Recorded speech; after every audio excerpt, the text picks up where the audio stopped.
All right, world, let's do this. Good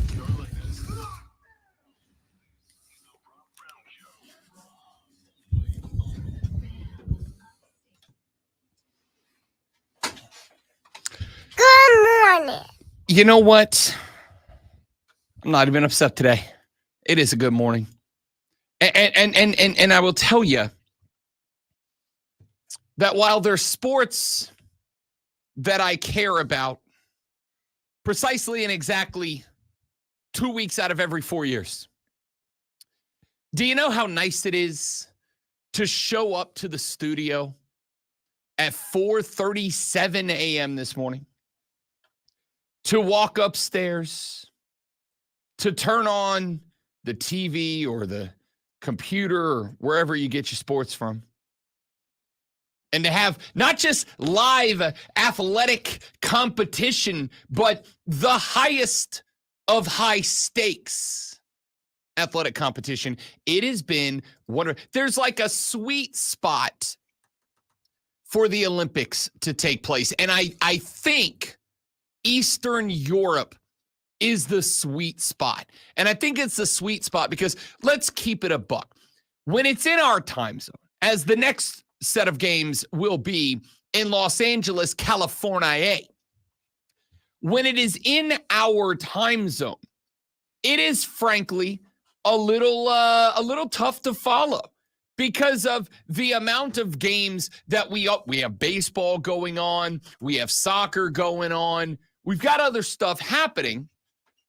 And so even though the games are on in prime time when they're here, there's also everything else in our lives going on. And it's tough to follow when they're on the other side of the planet, as they were last time they were in Tokyo. That's kind of bleep too, because those games are on in the middle of the night, right? I will tell you that a couple of years back, I very much remember setting the alarm to wake up at, 1:45, 2:15 in the morning, because that's when the soccer team was playing, because they were playing in prime time at night over there. And so you had to get up at 2:45 in the morning to watch them here. It's very frustrating. To have them on in the AM, to have them on this early, to have them on at the point where Zoe and I are here in the building and we're doing a show and it's our opportunity to watch these things live. The women's 200-meter butterfly heats are being run right now. When we're able to get here and turn them on in the AM and just kind of have them on and in the background while we're getting our day started, I'm going to tell you straight up, it's kind of my favorite thing, to be quite honest with you. It's kind of my favorite thing. Yeah, I forgot to check. I was watching badminton this morning. I don't know if we won or not. We were up one set. It was individuals and against Vietnam. Don't worry. We've got a whole Olympic breakdown coming on later in the AM, because the Olympics are on. That's why. Because they're on. And therefore we should talk about it. And we will. We got to get to some Olympic talk today.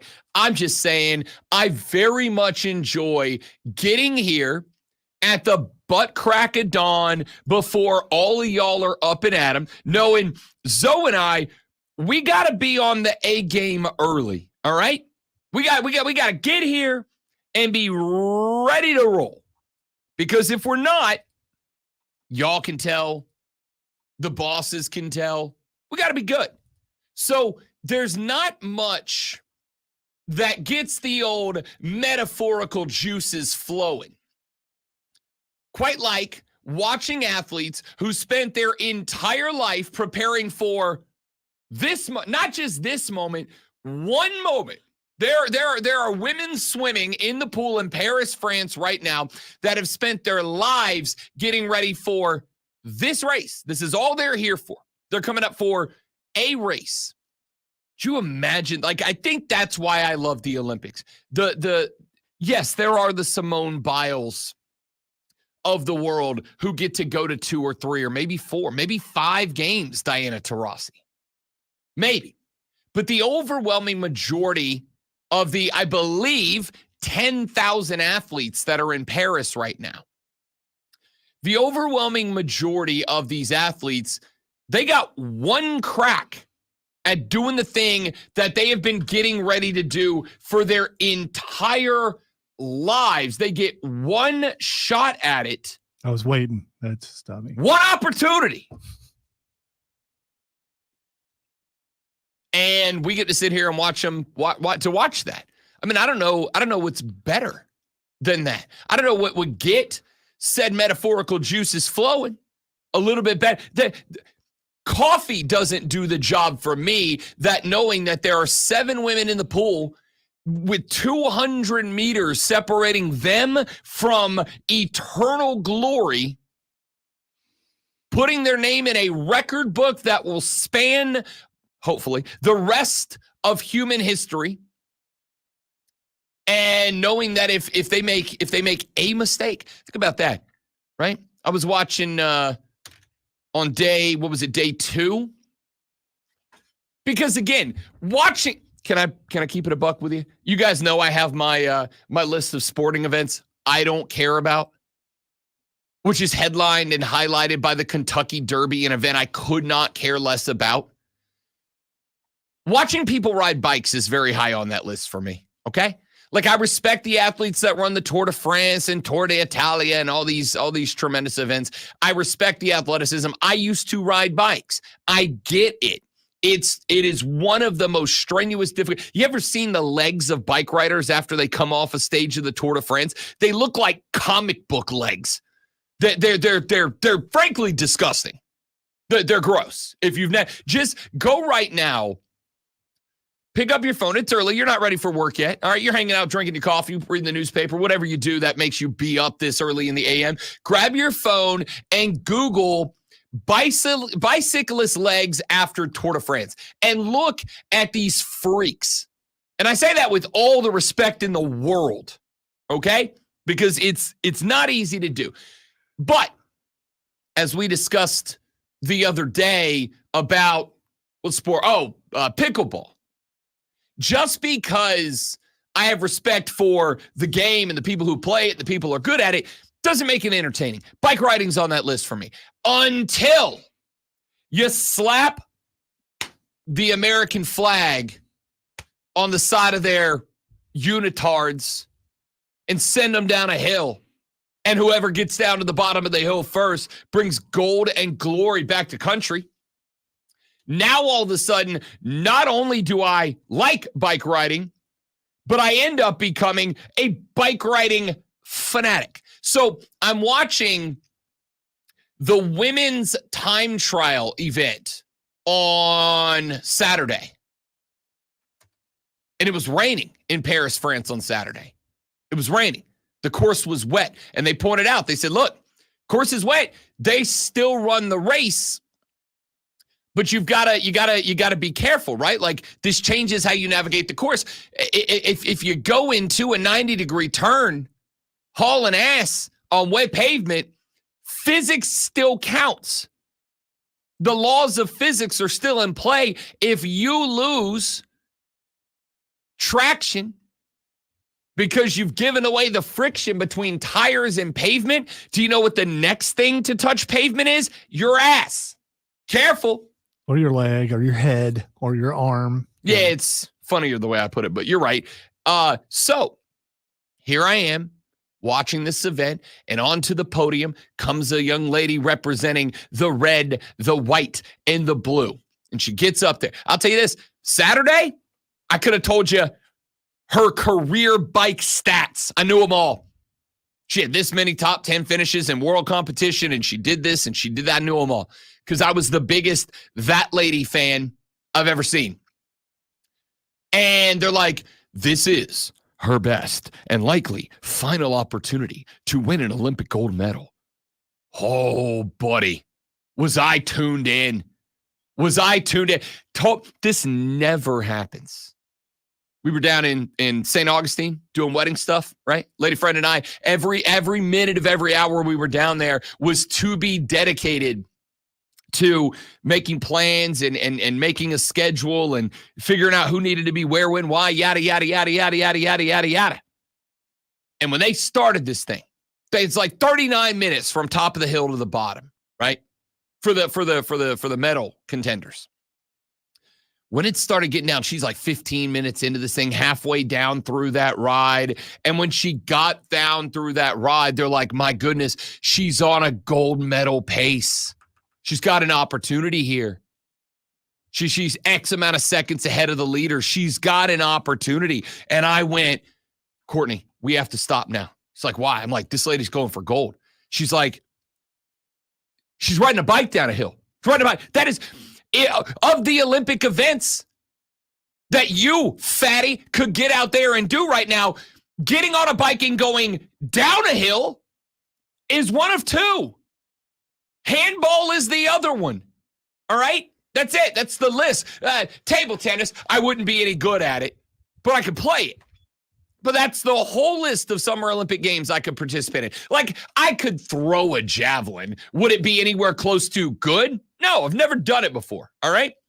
I would reach way back into my genetic evolutionary history, try to go find the caveman gene in there from when we were spearing mammoths, all right? And maybe see if I could dig up something to look. But I can't be good at it. You're saying you can't break dance? No, are you kidding me? The only thing that would break is most of the bones when I got on the floor to do it. You've lost some weight. You can pop it and lock it with the best of them. Come on. Listen, if you were graded solely on doing the robot, I'd have a chance. Like, I'd have a chance. You give me a couple of weeks, all right? Give me a couple of weeks. I could probably come in here and give you, like, a solid robot. But, like, spinning around on my head on the floor? Bro, I get dizzy if I spin in this chair to stand up and go pee too fast. Yeah, we've all seen that. Yeah. That's not, by the way, that's not a joke. That's not a joke. Yeah, I know. If I spin this chair too fast and get up and go to the bathroom, Lonzo's seen it. I got to reach over, grab the arm of the chair, and just sit there for a second. Just got to take a break. Just got to take a second. Let the oxygen get back into the noggin. So no, I can't break dance. I can't spin in a chair designed to spin. So no, I can play handball. I could shoot. All right, we did this not too long ago. Maybe we do this again. Lonzo and I, a while back, we went down through the list of however many Olympic events there are in the Summer Games. Maybe we'll do it today. Why not? I enjoyed it. And we looked at every sport on the schedule and said, if we picked 100 random men across the upstate, right? Not like athletes, just random dudes. We just went downtown and stopped the first 100 fellas that walked by and said, you 100 guys are doing this event. Where would you place within that 100 guys, right? Like, I would be a top 10 shooter. I grew up shooting guns and hunting. I would be a top 10 shooter if you took 100. Now, if we did it in Pickens County, I'd probably be like 50th. Dude, I don't know if you're definitely not number one in this building, probably. I'd compete. Me, Cole Bryson. Come on, Bill Frady, dude. Bill Frady. I mean, and Odie was also really, yeah, all big time. Really, yes. So I would say in this building, I'm top 3. If we were to field any team for the Olympics, shooting would be it. That would be it. Shooting would be it for sure. So, but the point is, I could do it. Okay, I could. Could I fence? No, I've never fenced. I own a bunch of swords, never use one. I would get, in fact, there's a video going around right now. If you haven't seen it, I'll send it to you during the break. Snoop fenced the other day. Yeah, it's on my funniest right freaking thing I've ever seen. He's like G talking the guy's face. Like, where you from, cuz? Wait, whoa, stop swinging at me. Like, it's the funniest thing. But the point here is, those things don't hurt. So I mean, you have a little bit of a reckless abandon and sure. But also, you can't just charge in. You lose, right? I mean, I want to compete. Okay, you said, could you do Could I sport? do it? Yes. I'm saying, could you do it and look like you know what you're doing, not just be out there swinging because you think you're in a pirate novel, all right? I'm God. Like, no, that's not going to get it. Yeah, I was thinking Musketeers, but I mean, you know. So, blah, blah, blah, blah, blah. Point here is on the list of sporting events at the Olympics that I could do, riding a bike down a hill, I could do. All right? I used to bike. It's fine. So, not competitively. Clear it up, not competitively. Okay, at the speeds they go down, you're gonna. No, I used to mountain bike. I used to. Right. Well, Florida mountain bike, so hill bike. All right, I used to big hill bike. By the way, we know mountains and hills, same thing. Same thing. It was educational. It was mountain biking. Yes. So the point here is, I'm like, I still need to watch this lady. This lady's got an opportunity to realize a lifelong dream. I've got to watch her do this, and I was all in. And then she's getting down towards the bottom of the hill. She's got a little while to go. And what ends up happening? She loses her back tire and she eats it. And they said this is probably her last opportunity to do this at the Olympics, right? So this lady spent years getting ready for this. This lady spent years setting herself up for this moment, and a couple of raindrops at the wrong place at the wrong time on the wrong part of the track touched the wrong part of her tire when she was going the wrong speed and leaning the wrong way. And 4 years of dedication and effort and training and begging for sponsorships and everything else that goes into being an Olympic athlete. 4 years of that gone just like that. Now, she did get up, and despite eating bleep on the track, she still won silver. So it's pretty good. But she would have not just won gold, she would have eclipsed it. She would have probably world recorded it. And that went away because it sprinkled on the track that morning. That's why I love the Olympics. Also, Haley Van Lith and the 3-on-3 women's basketball team got their asses handed to them by Germany yesterday. I was going to say the 3-on-3. I have no interest in that. I love it. Are you kidding me? It's not. How do you not have interest in just schoolyard hoops, bro? Because we're not good at it, which is dumb. Well, I will say this. I saw the men lose too, and it's just like okay. But here's the thing, and this is why it does bother me a little bit. We said Jimmer Fredette.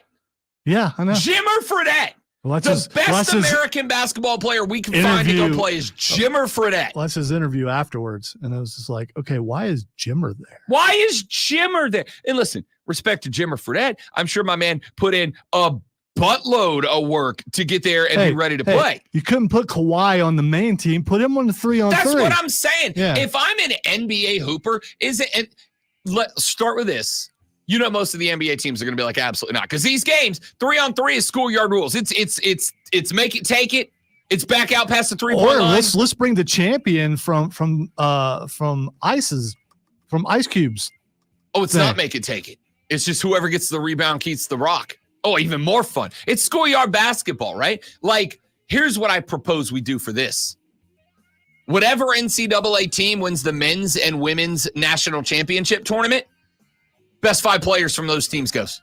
Let's do it that way, right? But the best we can do is Jimmer Fredette. The women at least set like Haley Van Lith, right? Formerly from LSU, and she left after Caitlin Clark ended her career there. But this is the best we got. We can do better. Both the men's and women's lost. Jimmer!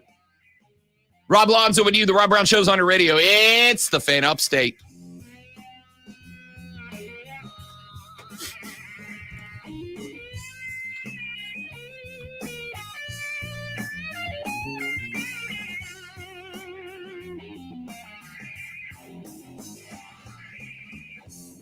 As far as that lady falling, we've seen throughout my lifetime, I've seen several things where that happened. They did a thing for a decathlon where it was something in Dave. I can't remember the other guy's name. And there was a big ad campaign. One of them didn't even make it. And then Apollo Ono, I don't know if you remember, one year he fell. And he was supposed to be and like once he fell, it was over. Yeah. In those events, you can't make a mistake. I didn't get to hear if that weather was current. I lost space on the end of it. That's not good. Germany just running the classic old 50 picks around the arc strategy. Just the weave. The warm-up drill we all used to run, the weave. And I didn't, watching the guys, I didn't see anybody who could slam. And maybe I just didn't see enough of it. And maybe you don't do that in this game. I don't know. 12-second shot clock. Out of bounds is normal. It's not make it take it. It's just whoever gets the board, make or miss, whoever gets the board. So I'm going to get like, I don't care if it's somebody who's never played basketball. I'm just traveling America looking for every 7-5 I can find. And I'm like, get every rebound. We're going to play 2-on-3, but you get every rebound. They'll never get the ball. What, a 3-second rule or what? I mean, are they allowed to stay there in is there? a 3-second rule in Street. I could be wrong. I'll be real. I watch Street 3-on-3 once every 4 years. Mike, what's up, fella? Welcome in, buddy. Happy whatever today is. What is today? Wednesday? Yes, today is Wednesday. Also, let me know what you want to do about the thing we were talking about. I will. If we were to do it, it won't be till later anyway. Okay.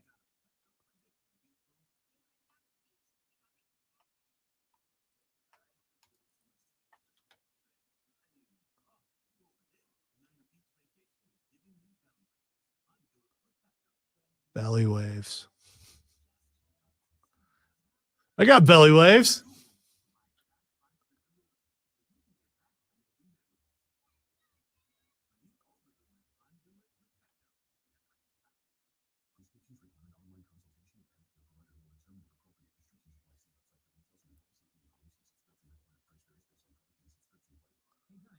Wow, they just took 2 bottle tops and scaled a fish. Christopher Nolan's lowest rated Rotten Tomato score is Tenet, which got a 69% rating. Everything else is 73% or above. Have you ever seen Insomnia? No. From 2002, starring Al Pacino, Hilary Swank, and Robin Williams. Is Robin Williams the bad guy in it? I have no idea. I've never seen it. And now I kind of don't want to, I'm not going to read it because I kind of want to watch it now. And Al Pacino, Robin Williams, murder mystery. I'm all in. I'm all in. I want the killer to be Robin Williams, but he's being like Genie from Aladdin. Well, he was already that in that, was it Shutter or something, where he like worked in a photo booth? I don't think I've seen that. Yeah, so any serious role. Robin Williams was an excellent dramatic actor. His serious roles, he was pretty creepy. And it turns out it's because he was a very sad person. Yeah. The comedy was his cover. Way to bring down the room, Rob.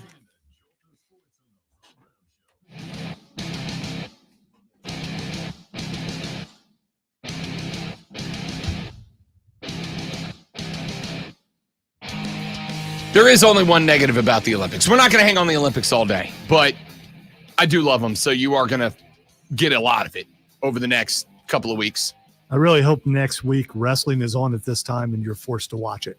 Again, to be clear, I watched people ride bikes down a hill this weekend. Like I gave people riding bikes down a hill precedent over talking wedding planning with my fiance. You slap an American flag on the side of the helmet or the jersey or the unitard or whatever, and I'm in. I will watch every wrestling match that takes place with you during these Olympics and not another one for the next 4 years. Okay, because it starts on Monday. So I will watch every one that's televised. All right. I will do this. I will bring in the laptop and the HDMI and run it up here so that we can quad box everything going on.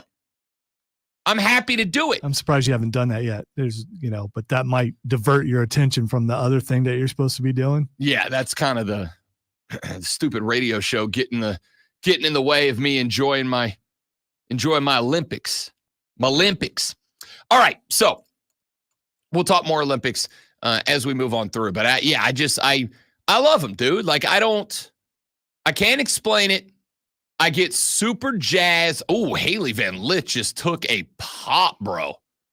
She is, I'm going to give her credit. She is a tough little SOB. Like Germany has been beating the hell out of Haley. They know who the star is. By the way, here is one problem you bump into when you bring like a star to play 3-on-3 hoops. You bump into the best player's got to become your point whatever, right? Point guard, point forward, whatever. So I got Hailey Van Lith, who I want to be setting screens for and giving her the opportunity to pop from range. And instead, she's having to play point guard. It's like, it's not the role, man. We couldn't go find a point guard. Couldn't go find one woman that wants to play point guard. Could you imagine if Caitlin Clark would have said, "Oh, y'all don't want to put me on the 5-on-5? That's fine. That's fine. I'll go play 3-on-3. Hailey Van Lith and Caitlin Clark.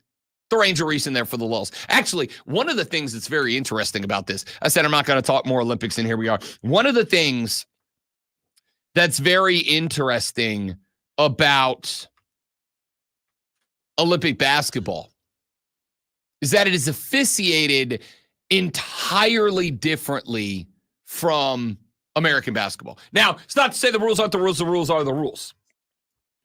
There's like goaltending doesn't count. Once the ball's on the rim, you can go get it. Yeah. Yep. Because LeBron was doing that the last game. Yeah. Yep. So you got to think about that. You've been playing basketball one way your entire life. And then once every 4 years, if you're LeBron, maybe once in your lifetime for most of these cats, all of a sudden they're like, hey, by the way, for the next 20 games, everything you've ever played is different now. There's no defensive 3 seconds in FIBA ball, meaning I can stick Joel Embiid under the rack and go, stay within 5 feet of the basket. Don't move. Block everything. There are different rules. Not a lot, but there are different rules, and it kind of changes the game. The other thing, great one, is you can get a lot more physical defensively in FIBA basketball. So a lot of these NBA guys, they're having to go back to playing like they're not superstars, right? Like LeBron. And there are some guys who adjust to that. That is why, by the way, Team USA taking on South Sudan, which should be a nothing game, right? It's a team we were favored over in the warm-up tour by 47.5 points. We beat them by 1, all right?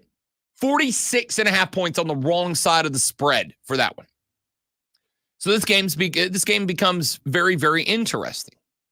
I'll tell you this, I'm betting USA to cover. You think they don't want to get that one back. But you look at LeBron in that last game. When this team figured out that hand checks, you need a hand check in this, right? A lot of hand checks letting go. When they figured out that just because you take the rock into the lane and rise with it, doesn't mean that any little breath on you is going to get called for a foul. And keep in mind, the roster for Team USA's basketball team, it's superstars only, right? With the exception of what? Maybe Derek White, but he's an NBA champion. Like right now, like active, like reigning defending. So the way I'm looking at it is most of these dudes are very used to, you drive into the lane, and if you can get deep enough into the lane to rise and shoot, any contact's a foul. Not in FIBA. You gotta get popped in FIBA. And so what did we see out of this team in game number 1 against Serbia? Especially with Nikola Jokic down there patrolling, right? What did LeBron do? I'll tell you what, you don't have to like him. That's fine. I am damn glad Braun is repping the stars and stripes, because what did LeBron do, Lonzo? He went into the lane and he went through chest. Dude was taking contact. Dude was leaning into contact. He was hitting the shots, getting knocked to the ground, getting back up, and hitting them with the fist pump or the shoulder shrug or whatever else. Like, I loved it. But I think that's why I love the Olympics. I think it is, because it is all of y'all that have said, I love college football because, it's about the pride, the pageantry, the tradition, the love of the game. Is this not the definition of it? Like, is the Olympics not the definition of the love of the game? Most of these athletes are going to make unless they win a gold, like little to no money doing this. There are some countries that will pay their athletes for their time and their effort and all that. But most of the athletes that go, all that money is going to do is go back into the cost to get there. So these guys and these gals aren't going to Paris and competing in these games to become millionaires. So the ones that are already millionaires, great. But again, you think LeBron is doing this for the money? I mean, maybe he's doing it for the brand, right? This would be his third gold medal. It's questionable whether he's doing it for the country or not. For some people, No, it's not. But I think the reason why he's doing it is for legacy. I mean, and yeah, but is that not fair of every Olympic athlete? I think that's fair of every Olympic athlete. Yeah, but in his case, it adds to his legend. Again, I think that's true of nobody's ever said, I want to win a gold and then never have my name mentioned for it ever again. Well, there are a lot of people who have won gold and never have their name mentioned again. But when LeBron James, already one of the most famous people on earth, adds another accolade to what he's already got, then that will be that's another notch against Michael Jordan. Not that he's doing it for that reason, but it is. I mean, it is only if you're keeping track. And a lot of people are. Sure. But what I can't let anybody do is take, this is how I feel about LeBron, and then cast it on LeBron like it is right. That is why he's doing it. It's not fair. I think, here's the reality. Like I said, he's doing it for his legacy. I mean, that's the thing that makes the most. You don't get to do that. Sure, I do. You don't know he's doing it for his legacy any more than I do. All right, fine. Lonzo. I do get to do that because that's what we're paid to do. Lonzo is only here for his legacy. I'm not going to say anything about my paycheck. But you see my point here? You see my point? Like, Lonzo's only making like $1 million less than LeBron every year. If there's anybody in this building that could say they're only here for their legacy, it would be me. Finishing up my 25th year. I'm just saying. I mean, most people, this is a place where people come to get started, or a place where people come to end their career. And I've been here the entire time, and we're changing. I'm so glad I'm here. No. We've been changing over the last few years. Which one am I? As the market grows and things like that. But anyway, yeah, I'm a legacy guy here for sure. So let me ask you this question. Whether you think he's doing it because he genuinely wants to represent the United States and win a gold, or he's doing it for his brand and his legacy, or, in my opinion, most realistically, probably a little bit of both, right? Regardless of why he's doing it, are we on the same page that the way LeBron is playing basketball is representing in-game whistle 40 minutes, is representing the U.S. well the way he's playing? Absolutely. And we knew he was going to do that before he went, because we talked about how he's not going to let them lose, and he's already proved that once. Hopefully he won't have to prove it again. Hopefully they won't get that close of a score, but it could happen. It could happen today.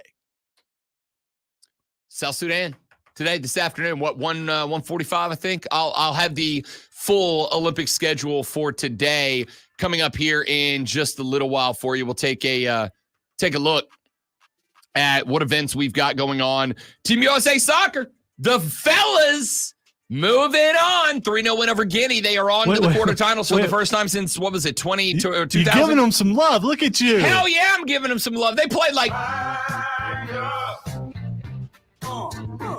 Yes! Yes! And you say you couldn't break dance. Oh, I broke something. All right, when we come back, we'll get away from the Olympics maybe for a minute or two, and then we'll come back to it. Rob Brown, the Great Milonzo, the Rob Brown Show is on your radio. It's the Fan Upstate.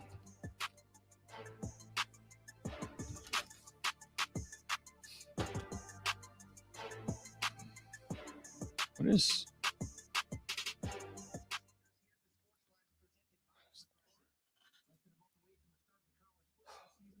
There's a window open on my computer, and I don't know what it is. Damn government. Give me 30 seconds, guy. Be right back.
So is that a raspberry on her face or is that a Don't know. okay? Because it's Yeah, don't know. I don't remember ever seeing that before. So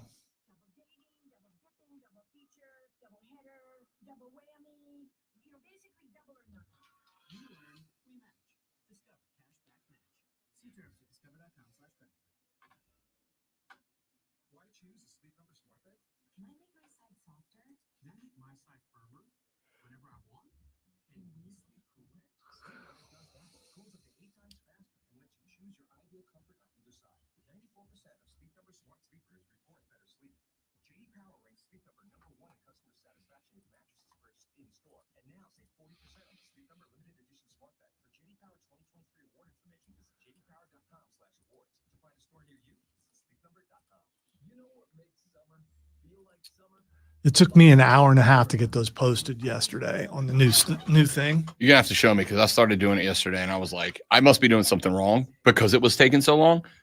So Yeah. I may watch you post. There's a reason why I'll show you. There's a reason why sports are test marketing. I mean, we're basically beta tests. Yeah.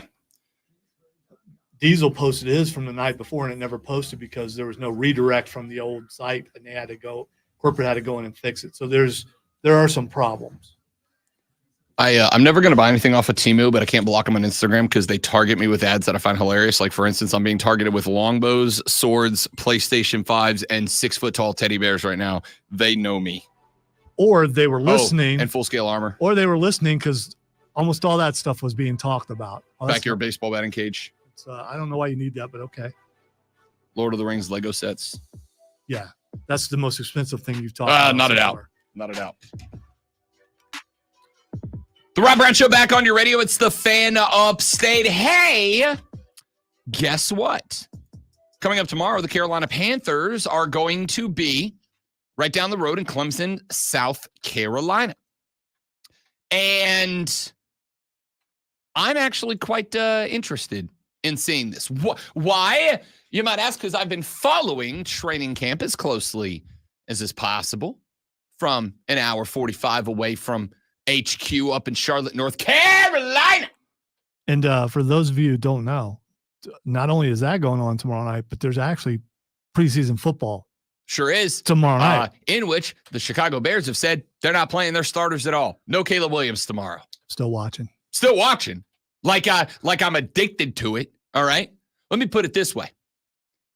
I'm going tomorrow to do wire to wire without Cole Bryson with Diesel with Rob Brown tomorrow.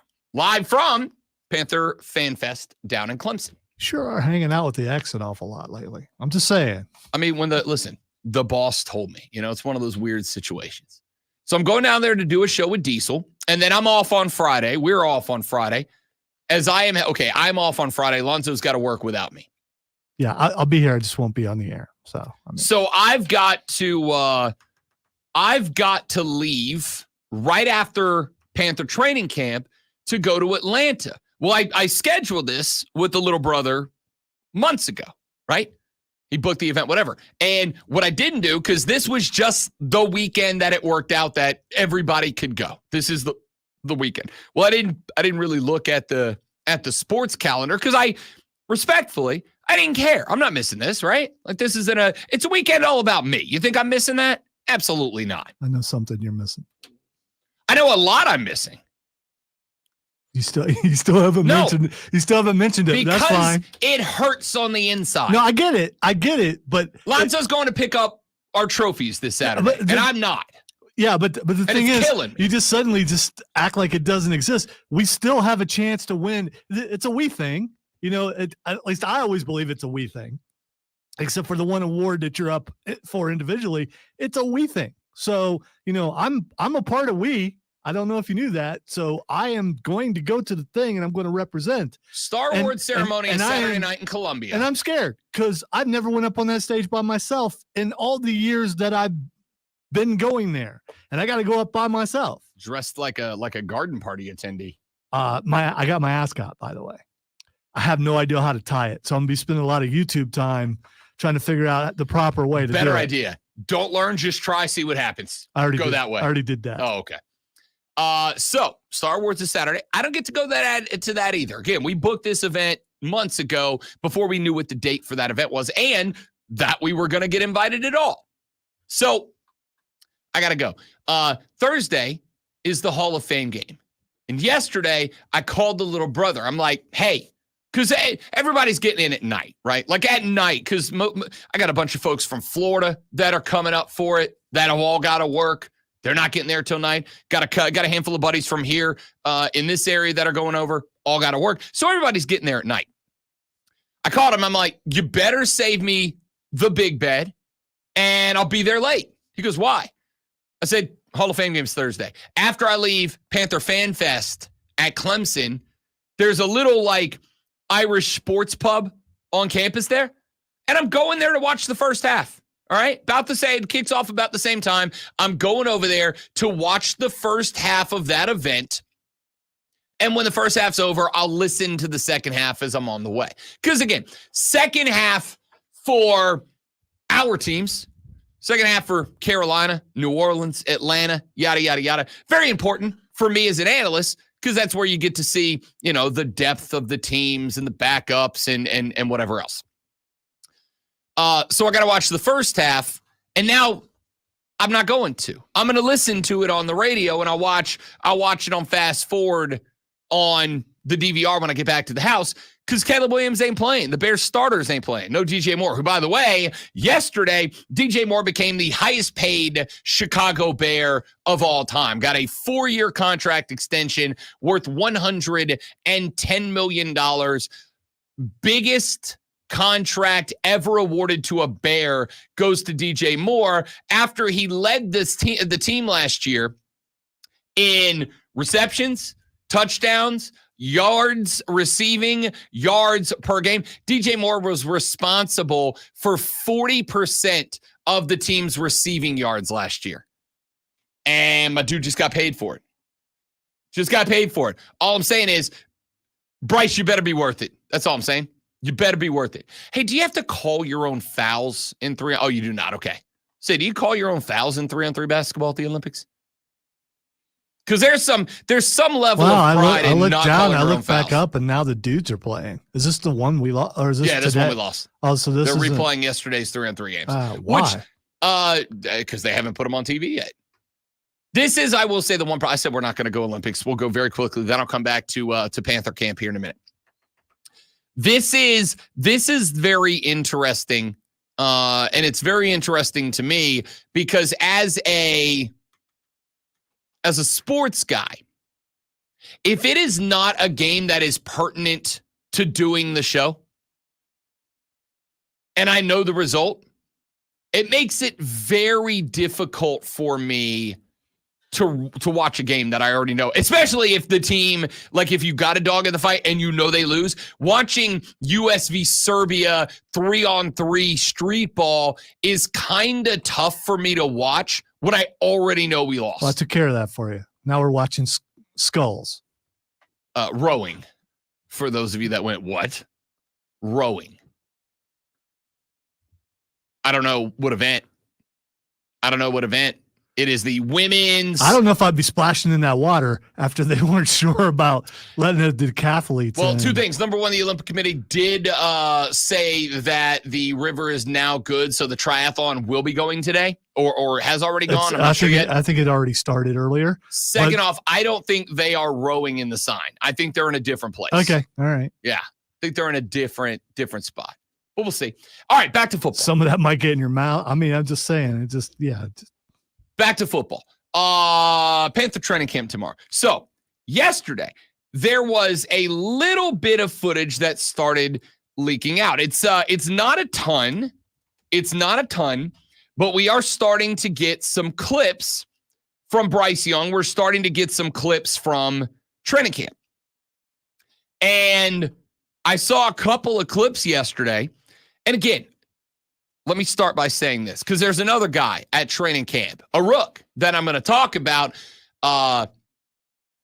Apparently, do you know what rookie quarterback is turning heads right now? Do you know what rookie quarterback I do. has gotten a lot of praise for his performance in camp so far? Do you know what rookie quarterback is being discussed as potentially being the steal of the 2024 NFL draft? Your guy, my guy, our guy, Spencer Rattler. Oh, he's definitely your guy for sure now. So, I mean, hopefully. That would be New Orleans Saints quarterback Spencer Rattler. I thought the quarterback in front of him was future Hall of Famer. Derek Carr. We got our Hall of Famers stacked up now. It's a succession thing. Yeah. Okay. All right. Yeah. All right. We got QB1. So we got QB1 and also QB1 down there in New Orleans, Louisiana. All right. So Spencer Rattler's turning heads. But let me address this. I'm watching the tape yesterday, and y'all, a couple of things. Number one, and again, before I get to it, say that back and say one more thing. Before I get to it, I want to say this. There is not a drug on the face of planet Earth that gets me as high as training camp workout warrior film. I will watch 5 minutes of workout warrior film, and I have got a buzz going that can't be replicated by the finest of narcotics. I think. I've been told. I don't know for me, like for a fact. But the point is, I'm glad you clarified, because I was going to try to help you there, because you made it sound like you've tried every drug known to man. No, I've not. No, in fact, I've tried very few of them, if we're being honest. Okay? So, there's not a drug that I have been informed of yet that gets me or could get me or will ever get me as high as watching NFL workout warrior film. I'm not ready for you, Bryce. I'm not ready for you. Hang in there, bud. I'm coming to you in a minute. All right, you point to me when I can turn it back up, because we're good now. I muted the page until I'm ready for it. Okay, all right. So, I'm watching film yesterday. of Panther training camp. Full pads yesterday. Full pads. Got the shoulder pads on, got the leg pads on. The boys are cooking last night. And I am watching film, and y'all, number 9 was dropping dots yesterday. Yesterday, Bryce Young was throwing the rock with the accuracy he got drafted for. More than anything else, BY got drafted for 2 things. Numero uno, smarts. Numero dos, accuracy. And yesterday, dude was cooking the first team defensive backs to a perfect medium rare. Cooking them in full pads, full contact practice, was dropping dots. But that's not even what I wanted to get to, because the accuracy's big. You know what I saw yesterday? And granted, in the face of imaginary pass rushers, nobody actually trying to get to 9 yesterday, but Zoe, there was one specifically. I watched him drop a pass to Deontay Johnson over J.C. Horn.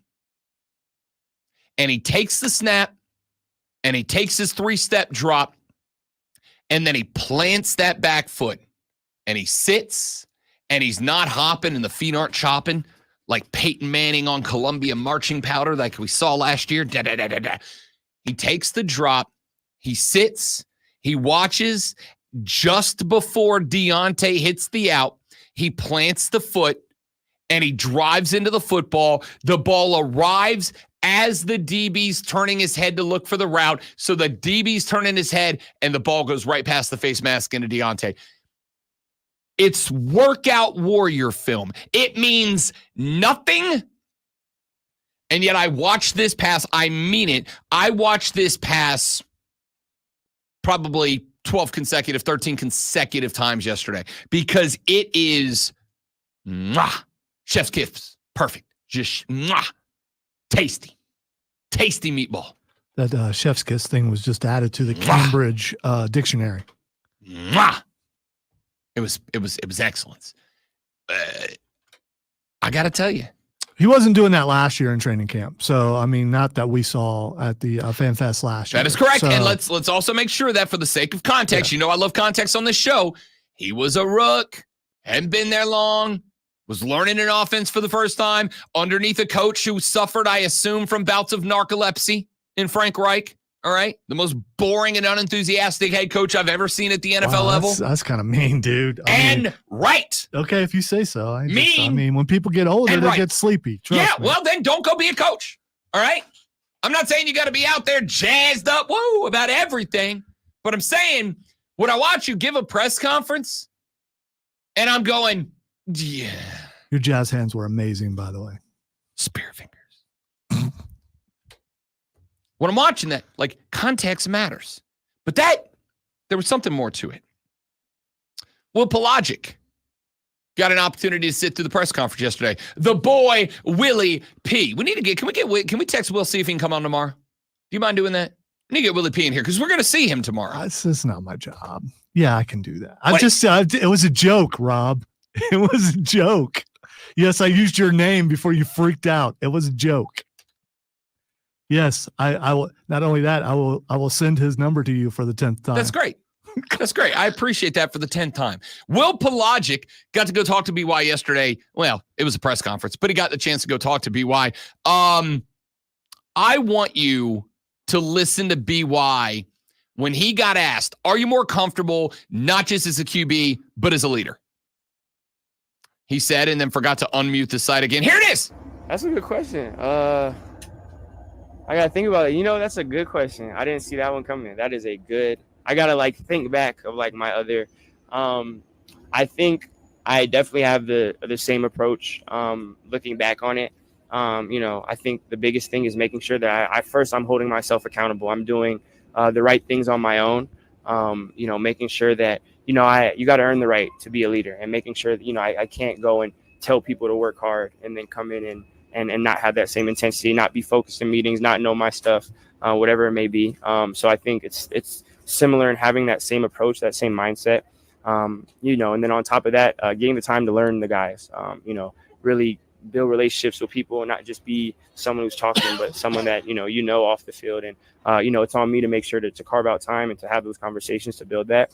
And, this being year 2, a lot of new faces, but a lot of the similar guys as well, having more time, more connections, and then us all learning a new system. But it just, having a year under my belt, feeling more comfortable, having more experiences, I think it's just, on me. Obviously, there's stuff on the field that I'm growing in, and the same thing leadership-wise, making sure that I'm taking steps there, doing whatever it is that's best for the team. And I think that's been a common theme of what I've always been working towards in previous levels. So I am going to say that I am right now about to be super wild biased as a guy who's been defending this cat for now a year and some change.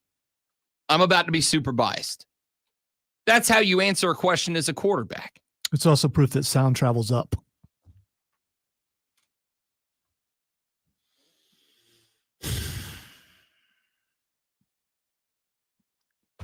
Sports Flash. Sports Flash. Just do the Sports Flash. U.S. gymnast Simone Biles returned to the top of the medal stand after helping Team USA win gold in the women's artistic all-around. The gold is Biles' 5th and 8th overall, making her the most decorated American Olympic gymnast in history. Biles still has opportunities in individual beam, vault, and floor. After dropping the series opener against the Brewers, the Braves picked up a 5-1 win yesterday behind Bryce Elder, who surrendered 5 hits through 6.1 innings, striking out 7. Atlanta's offense collected 14 hits, including 2 from Jared Kalenic, Sean Murphy, Eddie Rosario, and a 4-for-5 day from Austin Riley. And make sure to tune in this afternoon from 3 to 7 p.m. for a brand new local show, Wire to Wire. Cole Bryson and Diesel get you up to date on the latest local and national sports news. Great guests, great debate, and a whole lot of fun. And you know what? It's all Wire to Wire.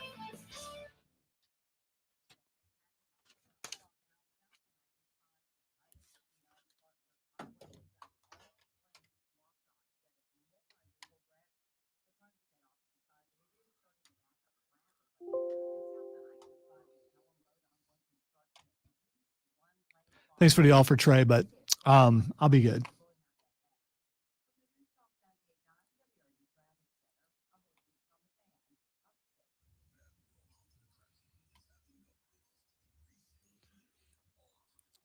You don't have to talk. You just go up, you get the trophy, and then you exit off the stage. So as long as you don't fall, you're good there. And then you go back and you take a picture, and then you go back to your table. So I'm good.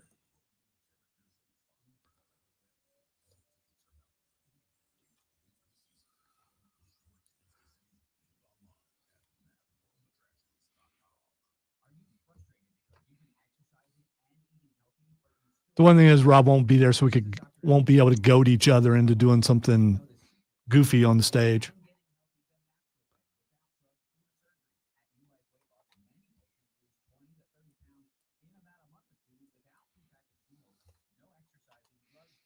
I'm gonna be wearing a cravat, so my nose in the air will be perfectly acceptable.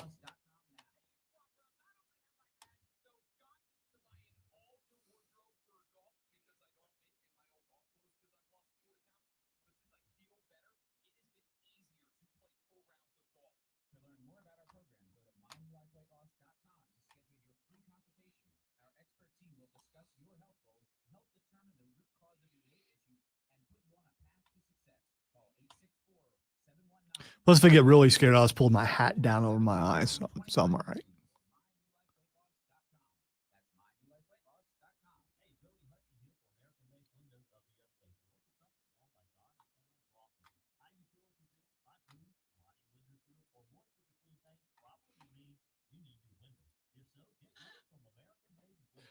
It's something. Maybe I should, print out a picture of Rob Brown and just carry it with me onto the stage.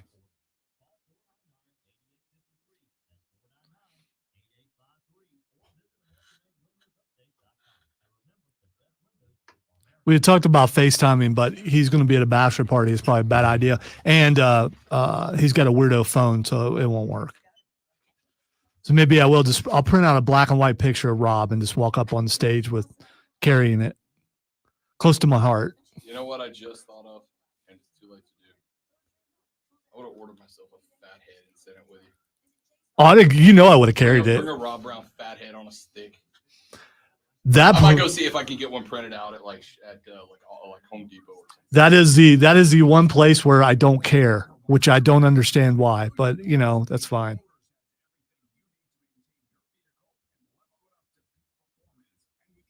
The TV people are going to be judging you anyway. The radio people are just all trying to one up each other. So, I mean,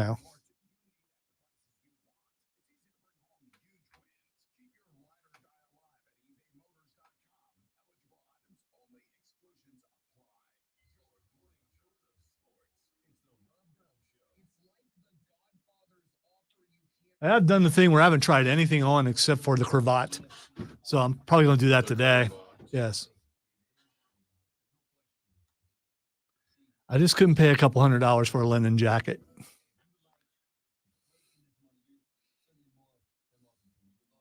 Although Bill, I think, did that. Maybe he'll let me borrow his jacket when I go up there.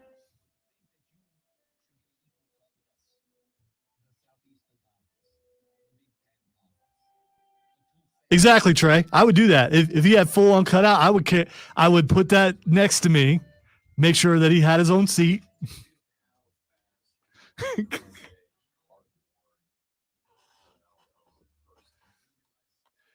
I would say I don't want to embarrass the president, but you know what?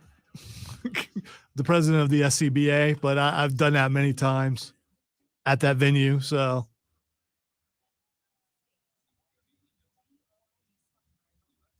Remember when we got. Wait a minute. I don't know if this is targeted. Life-size cardboard cutouts available. Printing 24-hour rush delivery. You might whirl up in here Friday morning and find Card Rob. I got to come up with a good name for Cardboard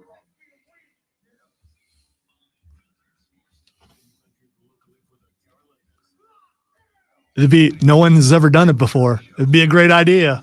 It is a great idea. So Saturday evening is the annual South Carolina Broadcasters Association's Star Awards that are taking place over in Columbia, South Carolina. This is the event where the SCBA hands out their trophies to media from around the state for excellence in broadcasting. Three of the awards that they will hand out this Saturday evening are Best Sports Talk Radio Show in the State, Best Morning Show Personality or Team, and Sports Broadcaster of the Year. All three awards that Lonzo and I are finalists for, which means we've already won the silver medal. Now it's just a matter of finding out who takes home the gold in the three categories for this show that we are nominated for. Except for Rob Brown is out of town this weekend. I'll be over in Atlanta. It's the bachelor party. The little brother set this up months and months ago before we knew the date for the Star Awards.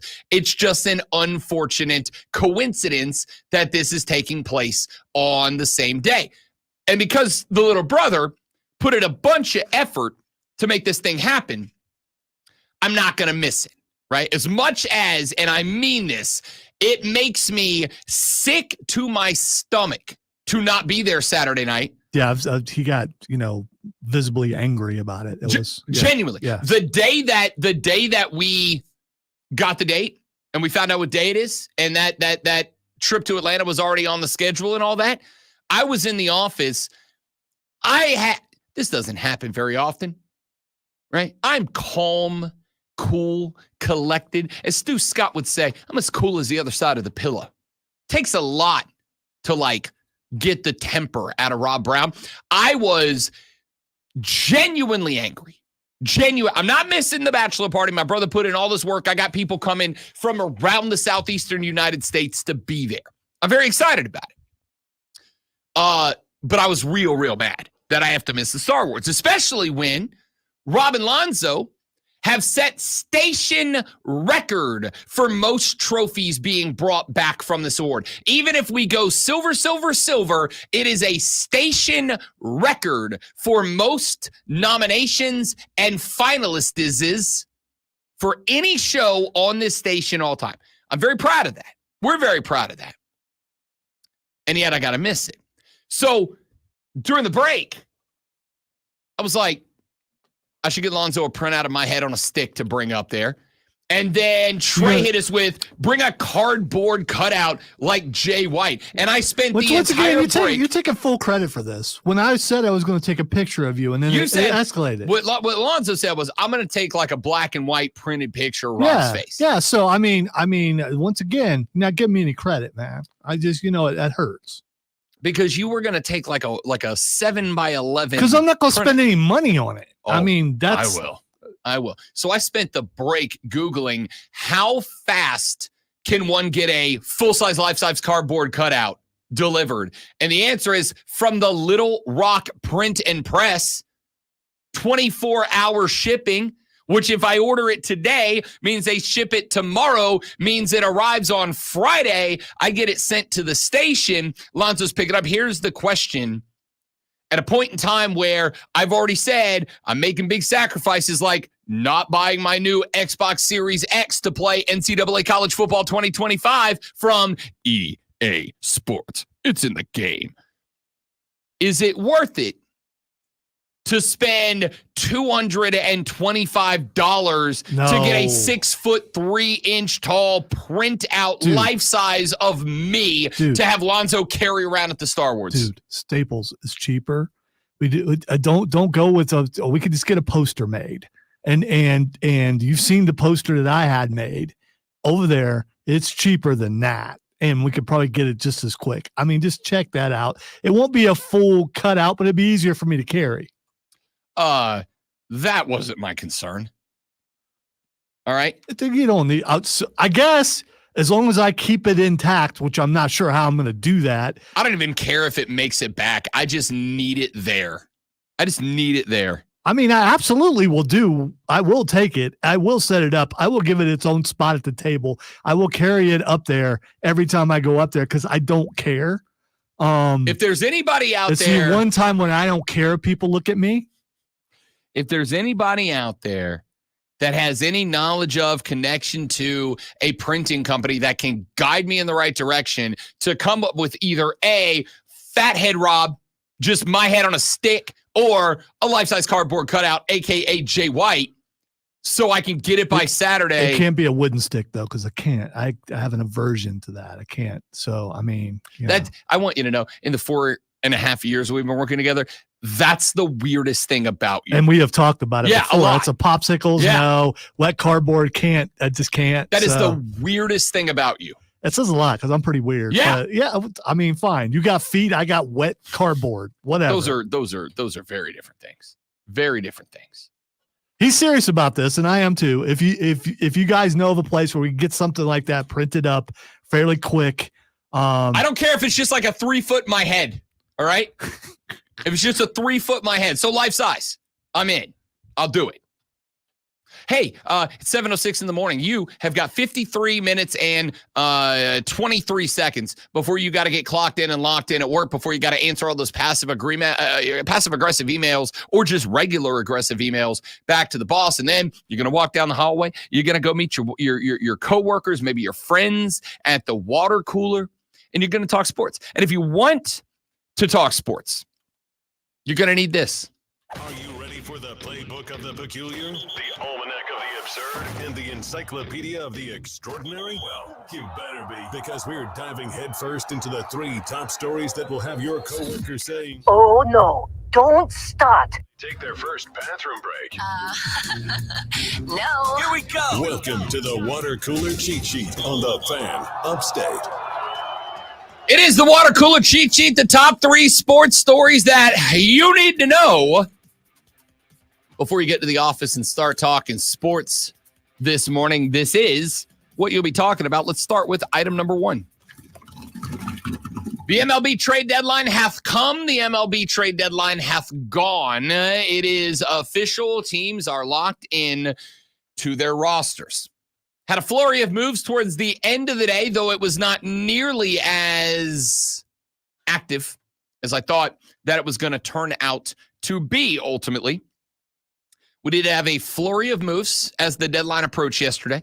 The LA Dodgers made one of those moves. They added right-handed pitcher Jack Flaherty, who comes over from the Detroit Tigers. Flaherty is a guy that back in 2019 finished 4th in Cy Young voting. Now, he had a lot of injuries, a lot of disappointment between 2019 and now, but the dude has been relatively good this year for the Tigers. He's 7-5 with an ERA under 3, 2.95. He's got 133 strikeouts, which is 19 walks in 106 2/3 innings so far. Pretty good. And that is something the Dodgers needed, some pitching insurance in the front end after all the injuries that hit them last October. They wanted to add a little bit of depth. They're still waiting for Yoshinobu Yamamoto to come back. Walker Buehler is not back yet. But if those guys come back, you got a lineup in LA that consists of Tyler Glasnow, Jack Flaherty, Yamamoto, Clayton Kershaw, and Walker Buehler. That's stupid. That should be illegal, is what that should be. That is a ridiculous rotation the Dodgers are going to be working with coming into the playoffs. Why is that interesting? It's interesting because this team has gone 15 consecutive playoff games without a starter getting out in the 6th inning or later. They just added some depth. Pretty solid. The Pirates bring over Brian De La Cruz from the Marlins in a 3-way trade that also involved Toronto. De La Cruz is kind of interesting. Showed a lot of early promise in his career, but has been honestly pretty pedestrian so far this year. He is hitting .245, .289, .417 this season. That is a below average OPS, but he's also got some discipline issues, some plate issues. Will the Pirates be able to get that out of him? Will being surrounded by a younger, less seasoned locker room maybe loosen De La Cruz up, get him a little bit more comfortable in the saddle? We're going to find out. If he does, the Pirates, who have got great pitching, just added to the offense. That's pretty good. Tanner Scott is a left-handed pitcher that is now a San Diego Padre, headed over from Miami. Of course, AJ Preller, the GM of the Padres, known for busting it up around trade deadline time, that's what happened. The Padres need high leverage arms right now because they're really good on the back end. They're really good out of the pen, but the starting rotation has been okay. Excuse me, flip that around. Starting rotation's been pretty good. The bullpen's been okay. You end up adding Tanner Scott. Now you've got a premier back end arm. That's a good move for the Padres, who look a lot scarier now than they did 3 days ago. What's a back end arm? I saw that. Is that like a closer? Yeah. Okay. Yeah. All right. So you've got ordinarily you've got your starters. Those guys are referred to as your rotation. You've got your relief guys or your setup men. Those are the guys that usually come out like 6th, 7th, 7th, 8th inning. And then you got your closer, ordinarily the guy you send out either 8th and 9th or just 9th inning to finish a game and put a team away. Those are guys that usually you want them to go 15, 20 pitches because you're going to use them multiple times a week versus your starter that you're going to use once every 5-6 games. So, pretty good move. Paul Blackburn heads over to the Mets. I don't love that. Blackburn, pretty consistent back end of the rotation starter. Remember, Kodai Senga has still not been able to come back for the Mets because of a foot injury. Returned to active big league duty late last week, but was wildly uninspiring in that moment. So they needed somebody that they could plug into that gap if Senga needs to disappear for a little while to keep working on rehab. And then Paul DeJong is going to head over to Kansas City. The Royals add a shortstop with a bat into the lineup. Obviously isn't going to replace Bobby Witt Jr. at shortstop, so probably filling into a utility role for this team. But 18 home runs with a .228 average gets the guy in there. If you need somebody to plug a gap, that's pretty good. So there's some of the moves that got made at the deadline. We do know the Braves made the move for Jorge Soler to bring him back in, plug him back into the outfield. That would end up being the only move that the Braves ended up needing, or not needing, making, I guess is the right way to put that. Speaking of the Braves, let's go to item number 2. I hate that just Atlanta wins is a topic now, but it's a topic now. 5-1 winners yesterday over the Braves. Now, to be clear, to be fair, it's not that the Braves won, it's how the Braves won yesterday. 5-1 winners over the Brewers. The 5, maybe not super inspiring, right? Not a number that necessarily blows your mind. Here is what does. 14 hits collected by the Atlanta offense yesterday. 4 of 12 with runners in scoring position. They left 11 base runners on the bags in scoring position yesterday. What I am talking about here is that you're starting to see some names show back up. Matt Olson, still not one of them, 0 for 3, though he did draw a pair of free passes.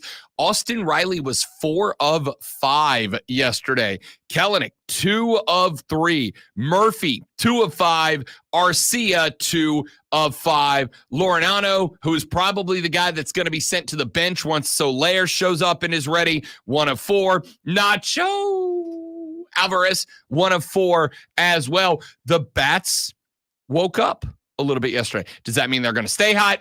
Yeah, let's not go crazy. But the Braves did put 14 on the bags yesterday. I'll take it. I'll take it. That's a step in the right direction. The only problem is that we've seen this story. Same old story, same old song and day yance of my friends. They got one every now and then. They got one now and then they go back to obscurity. Is this a run of consistency? Braves fans have to hope, because if it's not, this team is cooked. This team is cooked. I told you last Tuesday that by yesterday, this Atlanta Braves team would be out of the number 1 wild card spot. I told you last week that by yesterday, Atlanta would find themselves in a spot where they were looking at the number 2 wild card spot at best.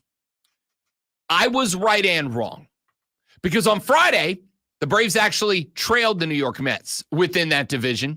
For one night, they did trail the New York Mets, which meant that they were the number 2 wild card spot. So I said this yesterday that I wasn't right, because yesterday morning, The Braves were one game up on the Padres in the wild card hunt.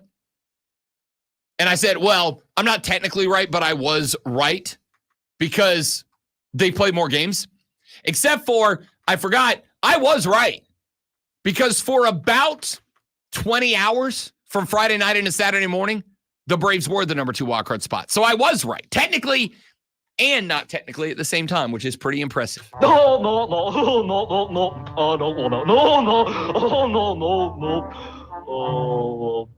Good clip, too long, good clip. Good clip. That's Looney Tunes circa 1965 ballpark. It's the first no I saw. You've got the best no ever in there, man. Nope.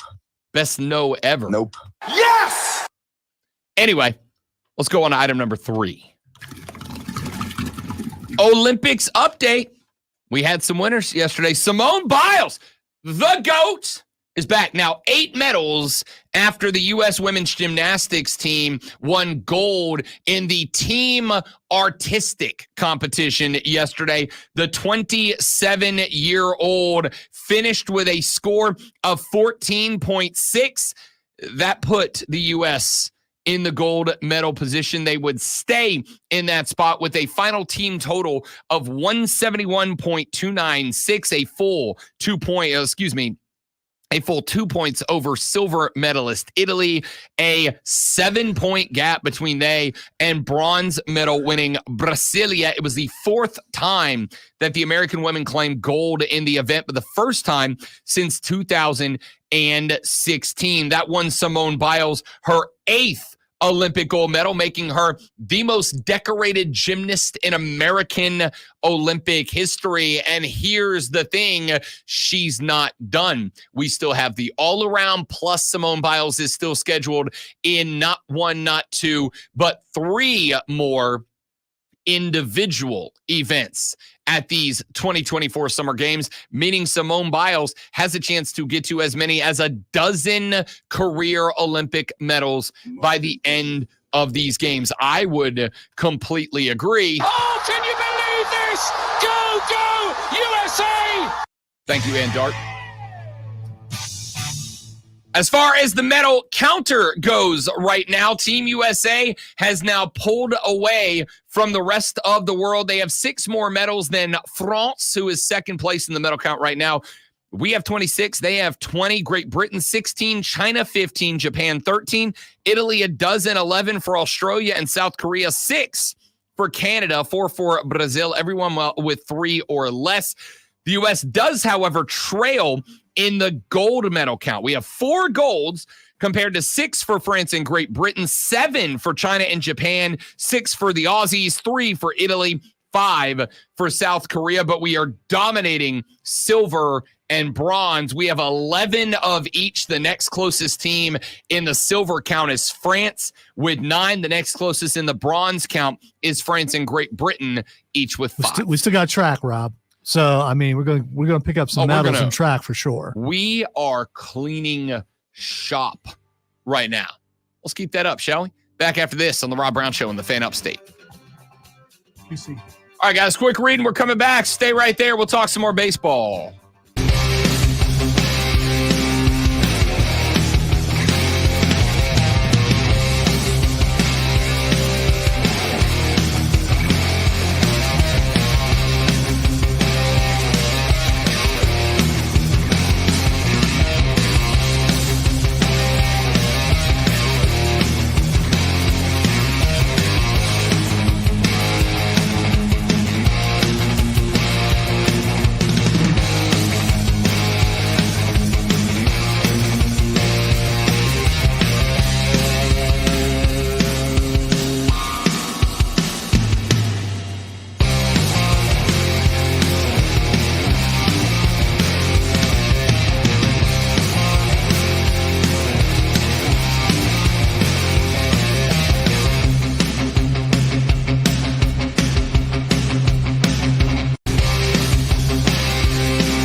was pedigree dog Yeah. food. The Rob Brown Show back on your radio. It's the Fan Upstate. Robin Lonzo coming at you. Hey, coming up at 8 o'clock. I'm really excited about this because it's a dude who's had a stellar career, and I'm very, very excited to talk to him about it. Coming up on the show, Carolina Panther punter Johnny Hekker is going to join us. He joined the Panthers a couple of years ago, came over from the Rams, where my man was having himself quite the career before he got picked up by the Cats. Excited to talk to Johnny Hekker coming up at 8 a.m. as we get ready for Carolina Panther Fan Fest, which is tomorrow evening down there at Clemson at Memorial Stadium on the campus. Really excited to talk to Johnny Hekker coming up this morning at 8 o'clock in the a.m. Yeah. So if you have any questions for a kicker, Hey, punters are people too. no, Right. they are. I mean, I'm sure a lot of the listeners have questions. So, I mean, I know I do. 71307, the text line. Start your text with FAN, FAN, FAN, and we will read them on the air. Johnny Hekker joining us here in just a little over half an hour. I will also tell you that coming up in the next segment of the show, we'll get to that Don Munson interview that we did last night. Last week, pardon me. The voice of the Clemson Tigers, Don Munson, was kind enough to join us last week live at ACC Media Days. Got to spend a few minutes with him. So coming up in the next segment, we will talk with Don Munson. also continue to send suggestions about poster fathead type thing for me to take of Rob Saturday. If you have a 3D printer and you want to print out a bust of Rob, I will carry Rob's bust into the Star Awards. Absolutely. I'm not going to lie. I kind of want you guys to do that. I really do. Yes, we are working on it. I don't know how I'm going to pull this off yet because I leave here today. I've got a noon appointment and this is pretty cool. Yesterday I spoke with Drew Ingraham, who is the assistant athletic director over at Furman. Today at 4 o'clock, I'm headed over to Furman because Drew is going to give me a behind-the-scenes tour of the gym renovations that are going on right now at Furman. Furman's going to be playing their basketball downtown at the Well this year. They're going to play some college shooty hoops in the Well while they renovate the gym, bring it up to snuff, bring it up to standard. Drew's going to take me behind the scenes today. We'll get some video of it that we'll be able to post for you guys probably next week. You Furman fans will get your first inside look at what the new gymnasium is turning into. And I'm very excited about that. Then I'll leave there, head back to the Well because tonight, All Elite Wrestling Dynamite Collision taking place at the Well. Yesterday, if you missed it, had the opportunity to spend a few minutes with Orange Cassidy, All Elite Wrestling megastar, came into the studio and chatted with us for a little while. And it turns out, as cool of a dude in real life as he is on TV. By the way, interaction with other people in the building, and they all pointed out how nice he was. Super nice, man. Like, we were kind of worried because he's so Orange Cassidy. They were like, what if he's that way IRL, right? What if he's that way in real life? What if he's like his character who just we watched a clip of a interview he did not too long ago where the guy's like, all right, Orange, you lost the international title. You did this, you that. What's up next? And he looks at the guy and goes, I don't want to do this. And he just leaves. I'm like, oh, God, this is going to be tough. Wasn't. Dude was super nice, super thoughtful. It was great. So we appreciate that. I'll be headed over to the Well tonight for AEW Dynamite and Collision taking place at the Bon Secours Wellness Arena at 7:30. Then tomorrow, another very interesting day. We got the show in the AM, got another meeting after that at noon. And then I'll be headed down to Clemson for Carolina Panther Fan Fest. Diesel and I will be bringing you Wire to Wire live tomorrow. And I'm not going to promise anybody yet. I will say there is an ongoing conversation in the background with the Panthers to bring on a couple of very big guests on tomorrow's show for some long format interviews. So I'm really excited about that.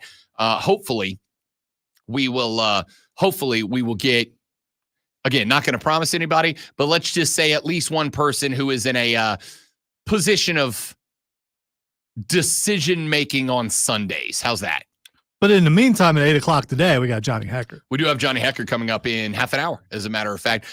So, be a Panther Fan Fest. I don't know where I'm going to fit getting a fat head of my own head made between here and there, but I'm going to do everything in my power to make it happen. I think we could pull it off. I do. And if need be, I might have a frame at home or something if I have to do it. But if we get it on the foam stock, it's pretty durable, and I won't have to touch wooden sticks. So I mean that will work great for me. I'm working on it right now is all I'm saying. But I will send you pictures of your picture in its own chair. I will absolutely do that. That's all we need. Hey, Cinecroppy, move over a chair. Rob's head goes there. That's how that's going to roll. Can't wait for that. All right. So Carolina Panther Fan Fest coming up tomorrow evening. We will be live, Diesel and I, for Wire to Wire from 3 to 7 p.m. from Fan Fest.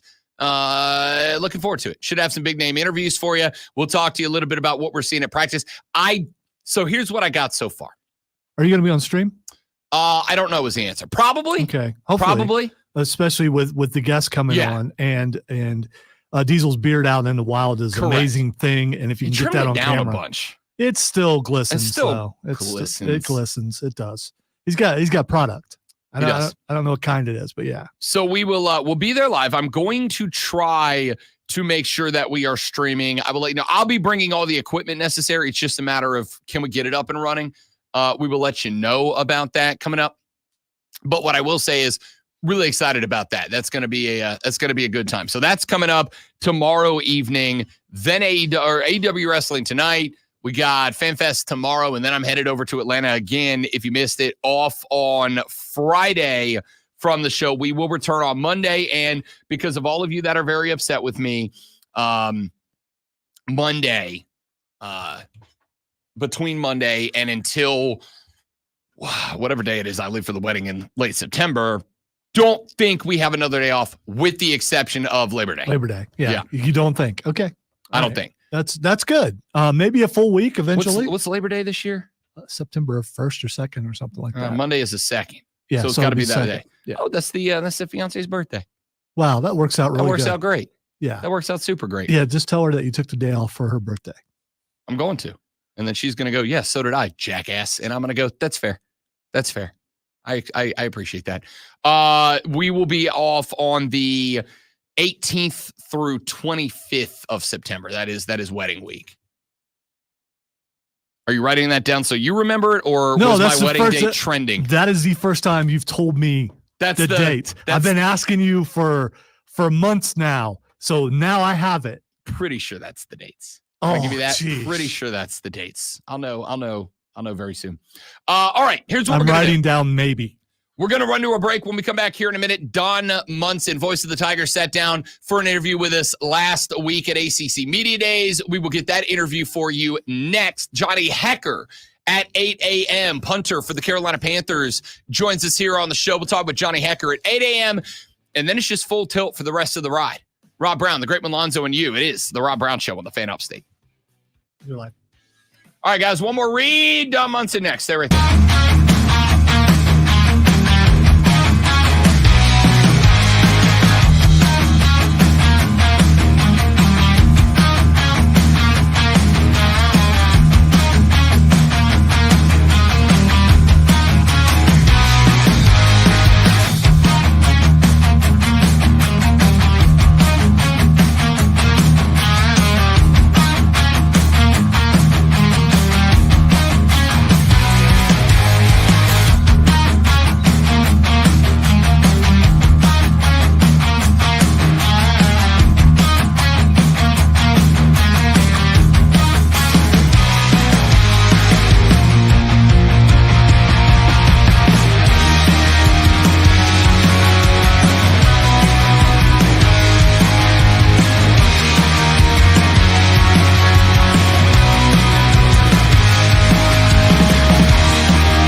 Those might have been like 10 years old, though. I mean, you don't know.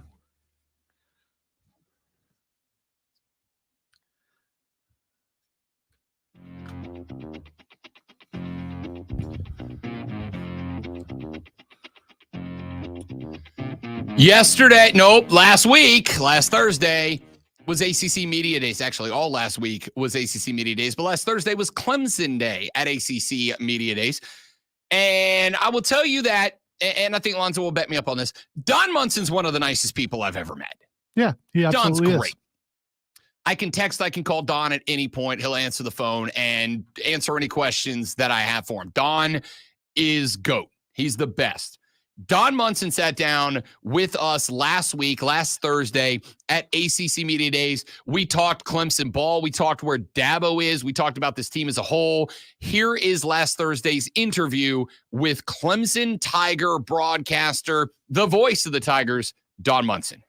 All right, ladies and gentlemen, welcome back to Rob Brown Show on the Fan Upstate, and very pleased, as we are, this is like an annual tradition at this point, when we are joined by the voice of the Clemson Tigers, Mr. Don Munson, sits down with us at the table. What's up, big fella? I'm glad that I can be an annual tradition. I'm very proud of that fact. Now, I just hope that it continues annually for a long period of time, my friend. So you and I'm me not both. done yet. You and me both, my man. Although it's interesting because I'll tell you what the scallywag down here in Radio Pit has been.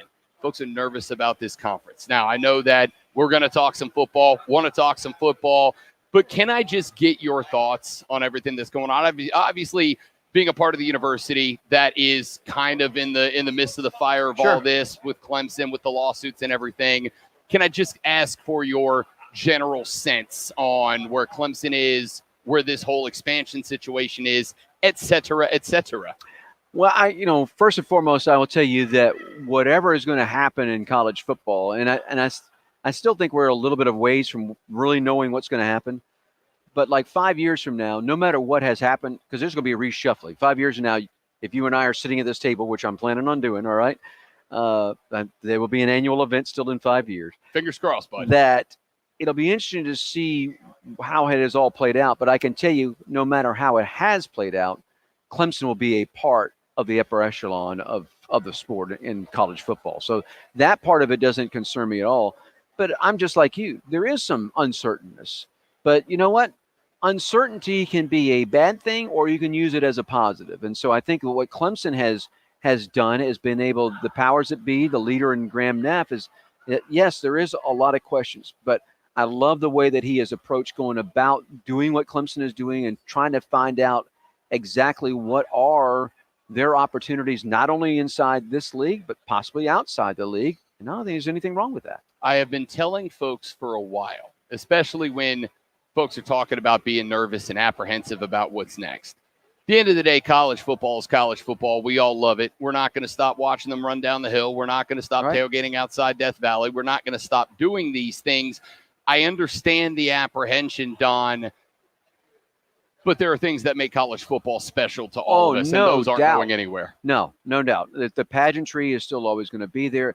I know that people don't like the fact that what's happening now with players being paid, that they don't like that it's becoming more of a professional brand of what. But you know what? To me, that is the fault of the powers that be, that because they had an opportunity to do things years ago, probably do it the right way, the way that it should have been done, and included the student athlete much more so than they did. But because they ostracized them, they came back to haunt them. So that goes back to leadership. And so hopefully right now what we have is the leadership that is within not just football, but in all sports, that it understands maybe what the landscape actually is, and let's start doing the right things in the sport. Don Munson, voice of the Tigers, here on the Rob Brown Show on the Fan Upstate. Speaking of leadership, let's talk about Dabo Swinney here for just a minute. And I'll be candid with you. This is what I've been saying. This feels like a referendum year. The horse has been beaten to the ground about Clemson being one of three teams, the other two being academies with no portal players. And my thought has been, listen, I think Dabo Swinney has more than earned the right to run this program the way that he sees fit. I also think fans have the right, if it doesn't go to meet the Clemson standard this year, to start maybe having a bit of a conversation. And obviously Dabo Swinney bringing multiple rings to Clemson, to me, like I said, has free reign to run it how he wants. But does it feel like there's a little additional pressure on this season more so than maybe the last one or two? I would say from the outside that's probably a correct statement that there is, but I would say inside the program, no, that they feel like that they're going about and doing things the way they feel like it can be successful. I think what people fail to realize is that as far as just turnover on the roster the last several years, there hasn't been a tremendous turnover of the roster. There just has not been. Players have elected to come back and finish out a fourth or even fifth, sixth year thanks to COVID. And so because of that, that has been their transfer portal. So now when COVID is done, and this is the last year that you'll have the COVID, so then going forward, how is it going to play out? Of course, going forward, they may have 105 scholarships, and there will be no walk-on players. There'll be 105 guys. And Coach Swinney has already been quoted here today, talking about, you let us go to 105 scholarships. You think that the transfer portal was active then, wait till you see what it's going to be. And he's right. It is going to be active. But I kind of like the way that he's gone about doing it. I like the development of players. I like the development of the program and doing it that way. And I think that this year that Coach Swinney is going to show that, you know what, his way is a way that can be. It's not the only way, but it is a way that can be successful. It's interesting, Don Munson, because you look at what Mike Norvell's been doing down there at Florida State. This is a team that has lived in the portal, had obviously great success with it last year, winning the division. So you've kind of got two programs that are doing the exact opposite in terms of the end of the spectrum on where they rely. And yet here they are being voted 1 and 2, pick your poison, to go to the ACC championship in December. It's interesting, Rob, because I think that a lot of people will sit back and they'll say, well, this is all brand new to the game. Let me take you back to 1976, okay? You weren't even born yet. I don't know if my parents had met yet, Don. All right. So 1976, I'm 14. But 1976 was the first year college football goes to 105 scholarships. Prior to that, there had not been a limit on your roster size. So that means in the old days, Bear Bryant, he may have 200 guys on scholarship. Now, where's he going to play 200 guys? No, he wasn't. And then were guys going to transfer out? Probably not, because they had to sit out a year. There was also a punishment for sitting out a year. Jackie Sherrill in 1973 1976, his signing class was 73 players. Now, that was the class that brought Tony Dorsett. That was the class that Tony Dorsett was part of, and so you take a look at that. They eventually won a national championship but that's just because that was the way that it was then. So it's not that big. We go back to people talk about super conferences. Go back and study the history of the Southern Conference. In the 1920s, it was 24 teams. There was already a super conference. It had already proven itself out. So I think a lot of people think that this stuff is new. It's not, and it becomes secular, is what it does. And so I think that's the part that all of us have to kind of realize is what part of the circle are we in right now? Are we at the top of the circle? Are we at the bottom of the circle? Are we on the side of the circle? We're somewhere on the circle. We just got to figure out where we are. Don Munson, voice of the Clemson Tigers, here on the Rob Brown Show on the Fan Up. Say, all right, now let's get to the fun part. Let's talk some football. Let's start with Cade Klubnik. I'm looking forward to talk to this young man. I've had the opportunity to interview him a couple of times. Hard guy not to root for. Sure. Got that. One of my friends earlier described him as big golden retriever energy, and he does. He kind of has that energy to him that makes guys, I think, want to connect. But obviously the discussion has been about development and his ability to enhance his game and be ready to go this year.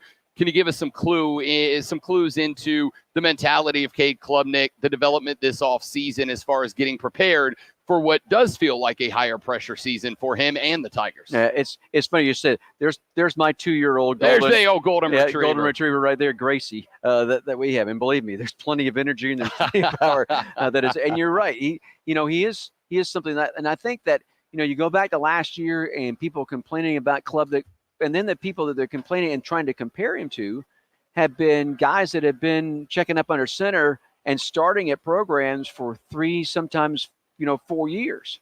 Now, not always at the same program, but have at least have 3 or 4 years of playing experience and starting experience under their belt. But, that wasn't Cade. So now as Cade moves into year number 2 as a starting quarterback, you expect improvement. you expect improvement when he starts year number 3 and hopefully year number 4 as well. So we're watching a young man grow up in front of us, and I think that he has made really good strides going into the season. And I think that the pieces of the puzzle, again, we've talked a little bit about that, the pieces of the puzzle around him are better. I mean, they just are. And offensive line is going to be better. I think just having one running back really behind you for probably 75 or 80% of the time, and Maffa is going to make things easier for him. And I also think that, defensively, Clemson was pretty stout last year, but I think they're going to be really, really good this year. And I know that offensively that you're going to have to score necessarily a ton of points. You better score at least 25 every game, right? If you go back and you just look at last year, had Clemson been able to, in regulation, just been able to score 25 points in every game, I think that they would have been 10-2. Well, 10-2 is woefully different than going 9-4. It just is. If you're able to do those things, and I think that that's where Klubnik can take this offense. It's where he wants to take the offense, and it's certainly where Coach Sweeney expects the offense to go. Clemson also yards per attempt, yards per play. Those numbers definitely have to come up if you're going to compete at the highest level, which is where Clemson wants to be. Speaking of the highest level, and I do want to circle back around and talk about Phil Maffa and this offensive wide receiver core, but that game 1 against Georgia, I've said a couple of times, I can't remember the last time Clemson was not just a dog, but a double-digit dog. That's a real good Georgia team. Alabama 2018. And that was it. So that game, I've heard a lot of people talking about, it's less about a win or loss and more about giving Clemson the opportunity to identify themselves, to say this is the type of team we are, facing adversity, facing a great team. This is who we are. And that's not to say Clemson can't win the game, but I think it is an opportunity to establish what the identity of this team is out of the gate. What is your hope to see out of Clemson? What do you want to see in that first game against Georgia? Oh, I just want to see them go out and compete. I just want to see them to go out and be able to be toe-to-toe with Georgia, because if they're toe-to-toe with Georgia, then the rest of the season shouldn't be a problem. And I think that will benefit them then come towards the end of the season as well. And I also want to see them beat Georgia. I think this is because the Clemson team that can win against Georgia. Georgia's got a lot of pieces of the puzzle now they have to play. Now they got a great quarterback that's returning, and that helps. Defensively, they're going to be really good, but they've lost some pieces over there just like Clemson has. But, I want to see them to go out to compete. I'd love to see them be able to win a close game and probably, what I'd really like to see them do it is win it close with a special teams play, having a field goal kicker knock one through the pipes at the gun or something like that, or right at the end, because I think that would also give the entire team just a big, big boost from there. People have not talked about special teams with Clemson. Kicking game, particularly field goal kicking and extra points, is going to be a big part for Clemson's success or non-success this year. Tom Munson, voice of the Clemson Tigers, here on the Rob Brown Show and the Fan Upstate. Talk to me about Phil Maffa. We saw his, whatever you want to call it, explosion in the bowl game, and I've heard nothing but good things at Media Open House a couple of weeks ago. Dabo went on about him, and he should. We've seen this kid be able to run with power. We've seen him be able to turn up an angle when he needs to. Now it's just a matter of, can you be that number one guy?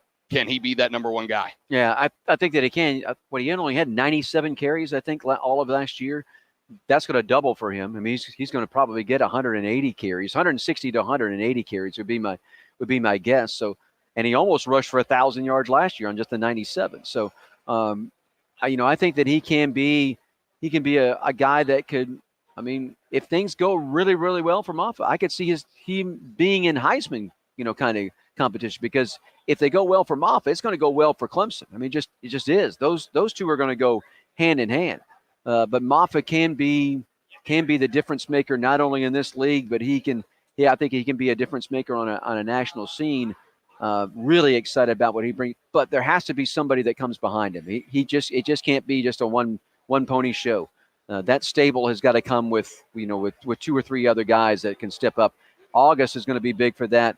Not going to say the Georgia game is going to be big for that. We'll get a taste a little bit, but then as you work your way through the rest of the month of September, there has to be another back or two that steps up. Talk to me about this wide receiver unit, because this is one that has been, had a number of years where Clemson was in the running for wide receiver and had a lot of youth come through there. Some guys that maybe didn't develop the way you wanted to.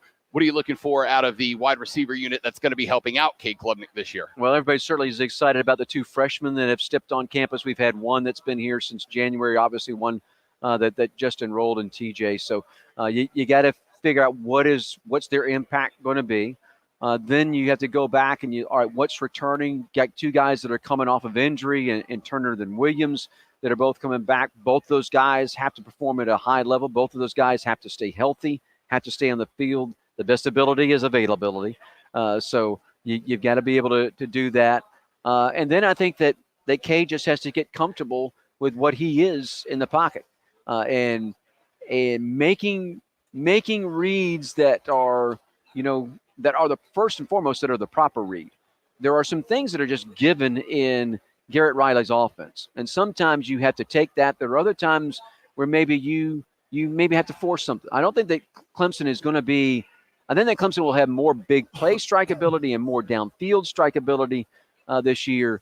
But I don't think it just all comes from the wide receivers. I think that Brenningstool is a guy that features in that. And I think that Brenningstool at tight end, you can call him a wide receiver because he's really kind of a mix of the two. But I think that Brenningstool has the opportunity to be dynamic in this offense, which is different than where he was last year. I think he has a chance to make a big step forward.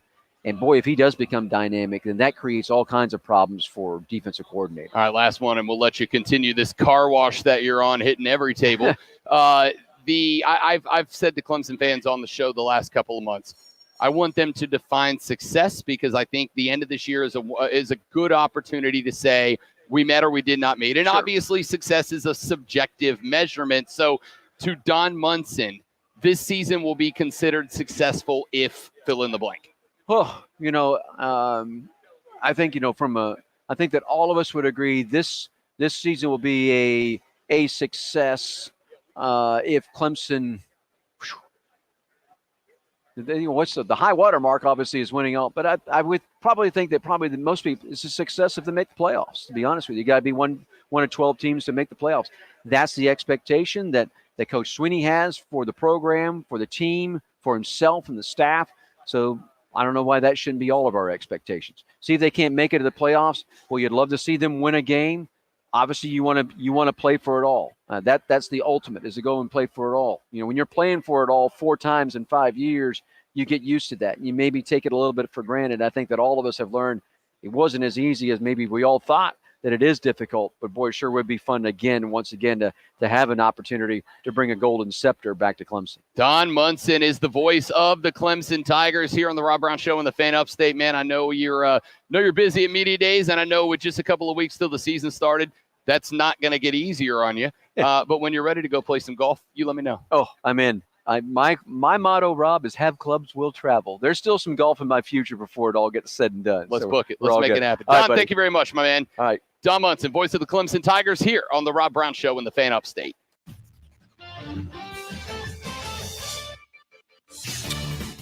Atlanta. Let's go to Atlanta. After dropping the series opening against the Brewers, the Braves picked up a 5-1 win yesterday behind Bryce Elder, who surrendered 5 hits through 6.1 innings, striking out 7. Atlanta's offense collected 14 hits, including 2 from Jared Kalenic, Sean Murphy, Eddie Rosario, and a 4-for-5 day from Austin Riley. Atlanta is now 57-49. U.S. gymnast Simone Biles returned to the top of the medal stand after helping Team USA win gold in the women's artistic all-around. The gold is Biles' 5th and 8th overall, making her the most decorated American Olympian gymnast in history.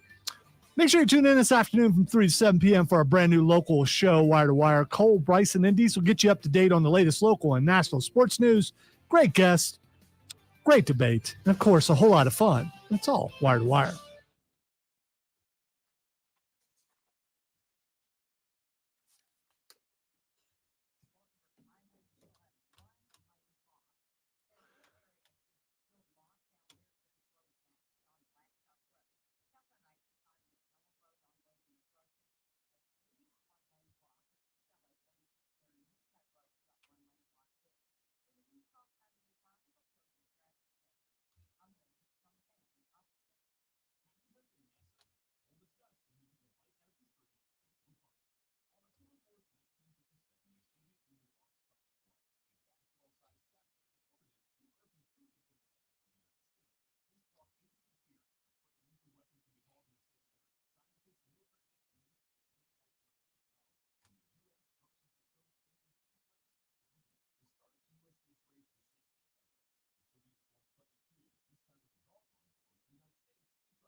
Biggs, what's up, big dog?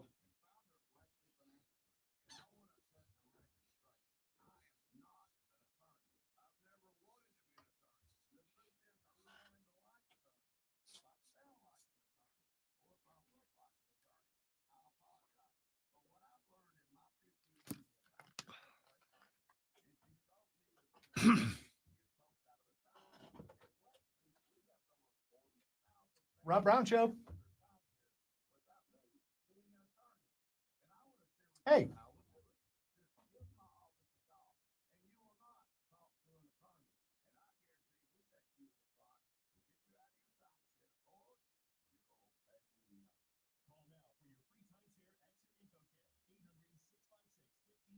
Okay, that's cool. We'll work him in whenever he gets here. All right, thank you. Bye. I love being called Rob. He's still in meetings. Okay. So he's going to call as soon as he, well, you heard. Yeah. It works out since we're running a little late. So.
Favorite account on Instagram right now is photoshopping Snoop's head onto various Olympic athletes competing, and they're absolutely hilarious. It's disturbing, man. Yeah, I know, it's my favorite thing.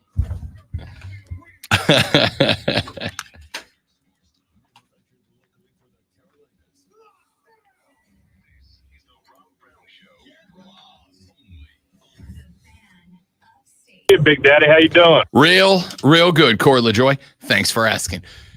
Welcome back, ladies and gentlemen. The third hour of the Rob Brown Show is underway. Great to have you. I am Rob Brown, the great one, Lonzo, on the ones and the twos this morning. Be a part of the program, 844-326-3663, 844-FANFONE. You can shoot us a text on the text line, 71307, 71307 is that number. That is the text line. Start your text with FAN, F-A-N. We will read them on the air. Also, hit us up on X at The Rob Brown Show, at Lonzo on Word, and at The Fan Upstate. If you want to get to everybody this morning, you're welcome to do so. Johnny Hekker, punter of the Carolina Panthers, will be joining us hopefully here in just mere minutes. Apparently, some guy named Dave needed him in some meetings that are running a little bit long. So I don't know who the hell this Dave guy thinks he is. That's bigger than us. That's bigger than the show. Well, he is. So yeah. So he's in meetings. I don't know how many people. I guess it's the entire special teams, or is it just the kickers? I don't know. Don't know. We'll have to ask him when he gets in. Some guy named Dave told the 6'5", 225-inch punter that he had to go to these meetings before he could jump on the radio show. And I'm a little bit offended by that, but we'll get over it. We'll get over it. So we'll get Johnny here in just minutes from now. Coming up in this hour of the show, we're going to respond to some of the things that Don Munson, the voice of the Clemson Tigers, dropped on us in that interview we just aired for you in the last segment. So Lonzo and I will give you some of our thoughts on what Don Munson had to say just a few minutes ago, and we look forward to that. We have got some preview as the Carolina Panthers will be hosting Panther Fan Fest tomorrow night. It's usually how it works. Panthers having Panther Fest. It'd be a little awkward if the Panthers hosted like Bills Fan Fest. I'm not going to disagree with that. Who would want to do that? Well, I'll tell you what. It is Panther Fan Fest. That is taking place tomorrow. Memorial Stadium. Death Valley, as they call it. Death Valley North, as Lonzo calls it sometimes. That is taking place tomorrow down in Clemson. We'll be there. I'll be broadcasting live alongside Diesel for Wire to Wire from 3 to 7. Somebody else that is going to be there tomorrow, I assume it is practice time. Training camp underway. The punter for the Carolina Panthers, Johnny Hekker, joins us on the show. Johnny, what's up, big dog? Welcome to the show, man. Great to have you. Hey, you guys. Thanks for having me. This is a pleasure and a privilege. Excited to be here. Thanks for having me. It's awesome. Pumper Fan Fest tomorrow. Panthers Fan Fest, of course. Man, listen, you are. Is it weird to be probably the only guy on the team that no fan wants to see play? You know what? It's a gift and a curse. You know, I love getting to be on the field and have an impact on the game, but I even love it even more when all I do is get to hold PATs and field goals and sit on the bench. So a 0-punt game is the goal. I love it. Johnny Hekker, punter for the Carolina Panthers here on the Rob Brown Show in the Fan Upstate. All right. You know what? I've always wanted to ask this of an NFL punter. So what's it like when someone gets through and you see and you got to get the ball right, the speed of the NFL? Can you describe how quick it happens when someone gets through and how fast you have to get the ball off? It is a scary sight. You definitely, a lot of times though, I don't really notice them until after I've kicked the ball. If someone's really close. If it happens before I'm able to kick the ball and I see them coming through, that's usually a very, very bad sign. Something's gone terribly wrong at that point. I need to kind of make a contingency plan of, do I try and punt it? Do I try and evade and throw it away or something? Or, you got to just avoid the catastrophe. But usually I'm so focused and locked in on the football that I don't notice those guys. That's why we work so hard during practice to make sure that everyone knows their assignment. So that way I just stay clean in the pocket, baby. I was going to say, in your case though, it's pass first before run, right? True. Yes, exactly. Yeah. My running prowess is not as well known.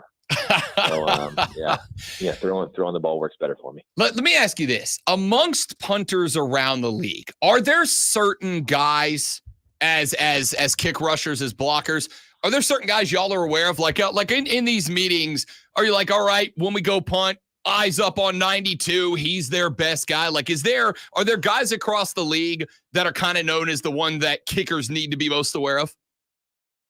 For sure. And every team's got one or two rush threats, guys that they put in situations where okay, they are for sure rushing this. We got to know how to stop this guy. There are plenty of those guys all across the league, and every special teams coach loses a little bit of sleep thinking about their guys having to block them. But the good thing is we have a few of those on our team too, so it's good to always have a few that you need. But there are definitely guys that when I see them in our formation, I'm usually just listening in for the punt protection to make sure that they're doing the right thing and doing what they got to do. But our guys are on top of it. So it's fun as a punter. I try and worry more about the returner, but those rush guys sometimes do get your attention.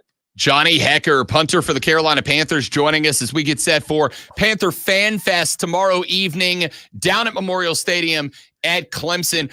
Johnny, let's talk football. Let's talk about the Panthers here for just a minute. Obviously, a team that over the last couple of years has had quite a bit of turnover. Dave Canales comes in as the new head coach after everything that went down last year. Can you, as somebody who is obviously in the locker room, part of the locker room, but I think you guys on special teams kind of have a unique perspective on the atmosphere around the team, can you talk to us a little bit about the mentality, the locker room mentality of this team as we get set for Dave Canales year one? Yeah, I mean, I think this team is all about work. I mean, we have a lot to prove and a lot to, improve on and just show for our fans and the people that have supported us through a little bit of a lull, for lack of a better term. But I think that Coach Canales, is very detail oriented, very effort oriented, making sure that we're working smart, working the right way. But when we go, we're going. And as a team, we brought in a lot of guys from around the league that have done things at a high level.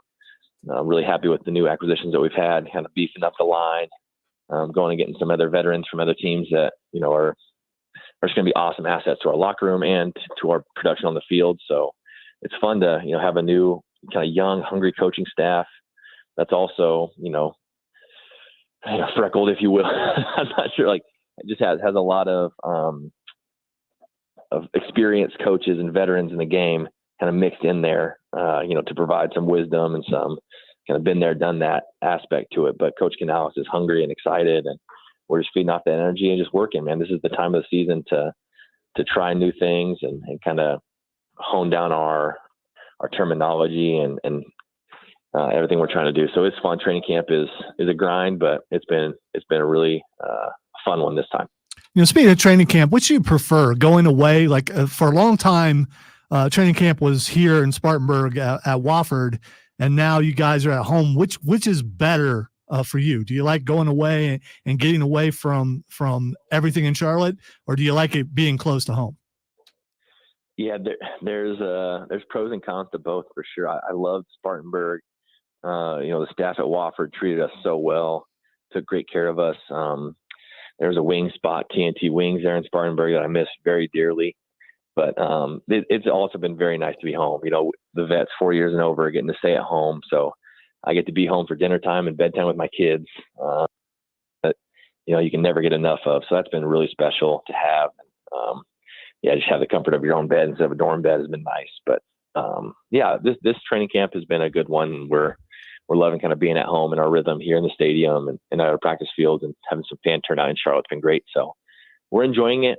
We definitely do miss Spartanburg. It's gonna be nice to get back down there and get to Clemson. It'll be my first time experiencing Death Valley and seeing the stadium, so I'm excited for that as well. It's a fun experience. Tell you the amount of respect I have for a guy that comes on and doesn't just say, I miss it because I had a wing spot, but has the wing spot by name memorized. Johnny Hekker, that's incredible. Well done. What was the go-to wing order for Johnny Hekker? Oh man, the lemon pepper wings were crazy. I'd get some of those and some of the hots. And then they had like a seasoned fry. That was also really good. I mean, you could never order enough of the wings. You'd get them, and everyone would see you with the white box, and they knew what was up. That's an untouchable answer. Let me ask you this. As far as, and Lonzo and I, big food guys, every time we have pro athletes on, we like to ask some variation of this question. But for Johnny Hekker, who goes 6'5", 225, and as punters go, and I say this with respect to every other punter around the league, please don't hurt me, Pat McAfee, to keep in shape, what is like the average daily caloric intake? What's the average eat and workout day for Johnny Hekker?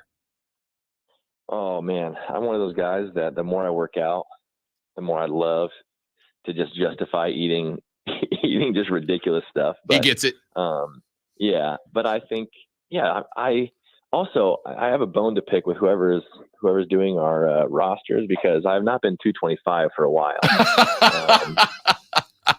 Much bigger than I was going to say, which direction are we talking here? All right. I'm up. I'm like 245. So I haven't been 225 probably since my rookie year. So that's an interesting omission there, but it's fun. They're trying to keep me slender. I'm going to edit your Wikipedia page the minute this interview's over, Johnny. Thank you so much. But yeah, caloric intake. I can't give you a real number. I just try and keep it smart.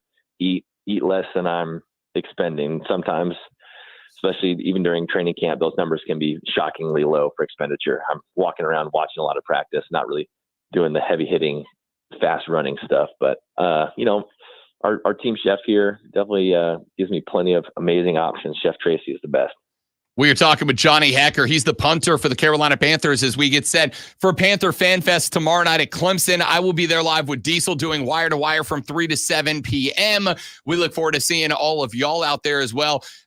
Johnny, obviously, when we talk football, this is a team that I'm optimistic about. Probably the most optimistic I've been about this team in a very long time. And obviously, we all talk about offense, we all talk about defense, and for whatever reason, special teams is always kind of left off to the side as one of the most impactful squads you can have that makes up the team at large.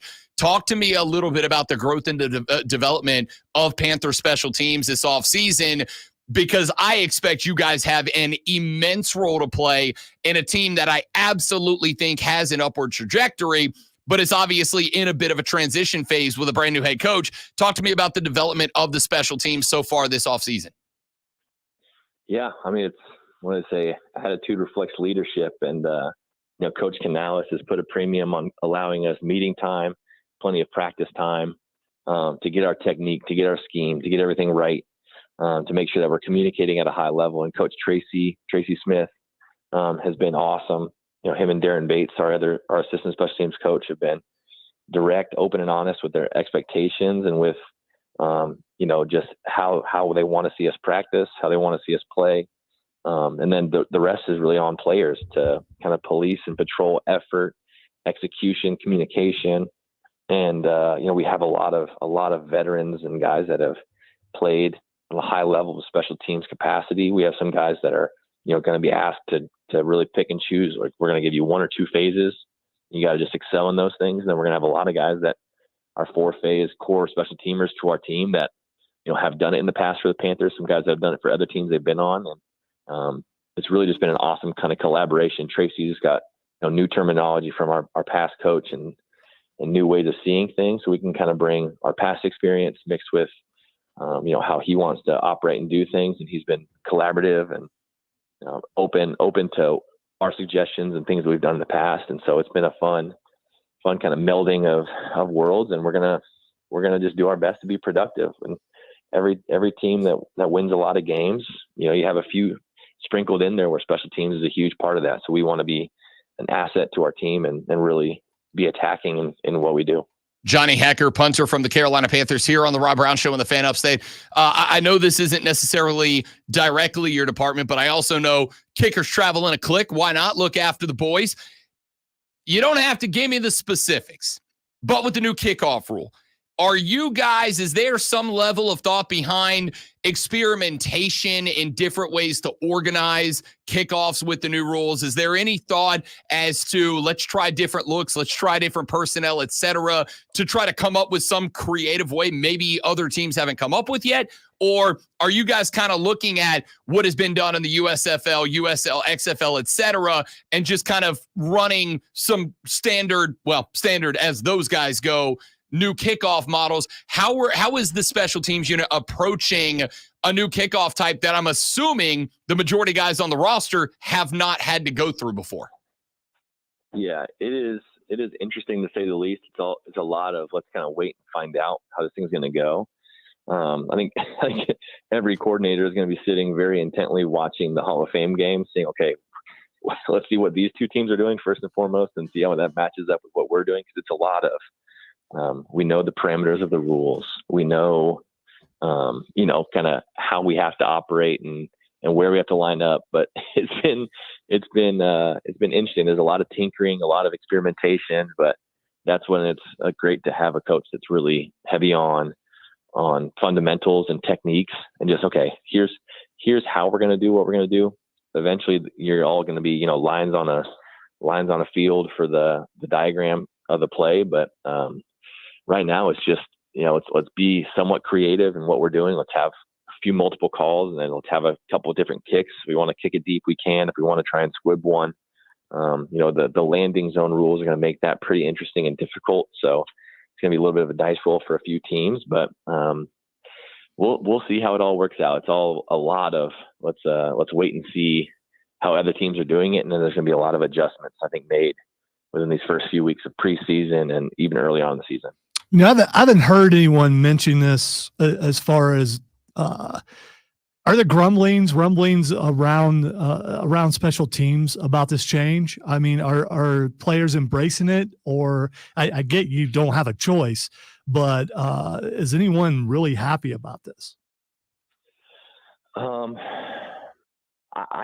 think most people are pretty positively, kind of slanted towards it, just because it's taking a lot of the high speed running out, a lot of the big collisions that you'll see on the back end, kind of turns the play into a bit more of like a punt return where everyone's kind of running the same direction. There's not a ton of this guy has a 40-yard head start and this guy's just standing there, got to lower his shoulder and kind of lower his head and dip into a contact. So I think it's going to be a better play for player safety. There's going to be a lot more returns with the different kind of touchback and landing zone rules that they've put into the play. And it's going to look totally different.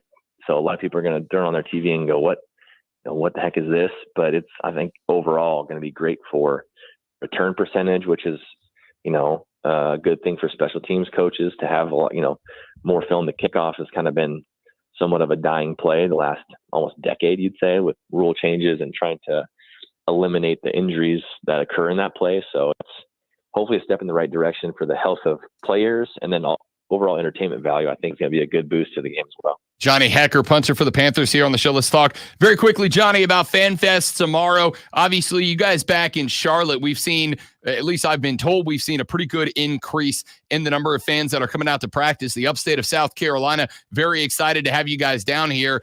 How big is it for players to see that level of fan support out of Panther fans during the offseason when you guys are getting in shape, getting ready to go for preseason a week from tomorrow?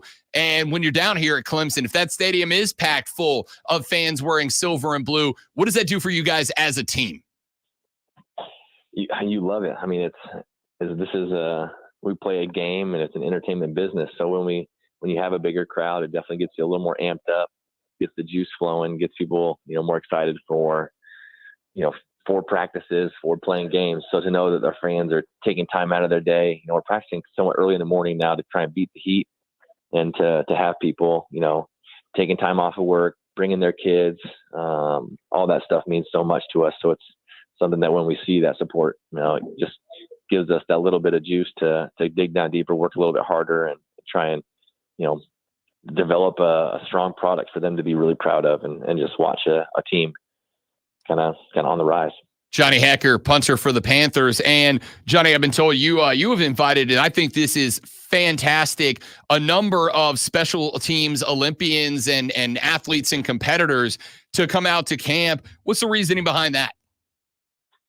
Yeah, so Special Olympics is an organization that I've partnered with for a long time, and I'm proud to call myself a fan of what they do. Their organization does an amazing job of blending sports with engagement and just uplifting of community in need. I think athletes with special needs deserve and are awesome competitors that compete and have fun. And it's just an organization that I've seen change lives of many people. And every event that I've gone to, that Special Olympics has run, has left me with just a thankful heart. And just watching the skill, competition, and sportsmanship of the athletes is something that once you experience it, you never step away from it and don't want more. So I'm just honored to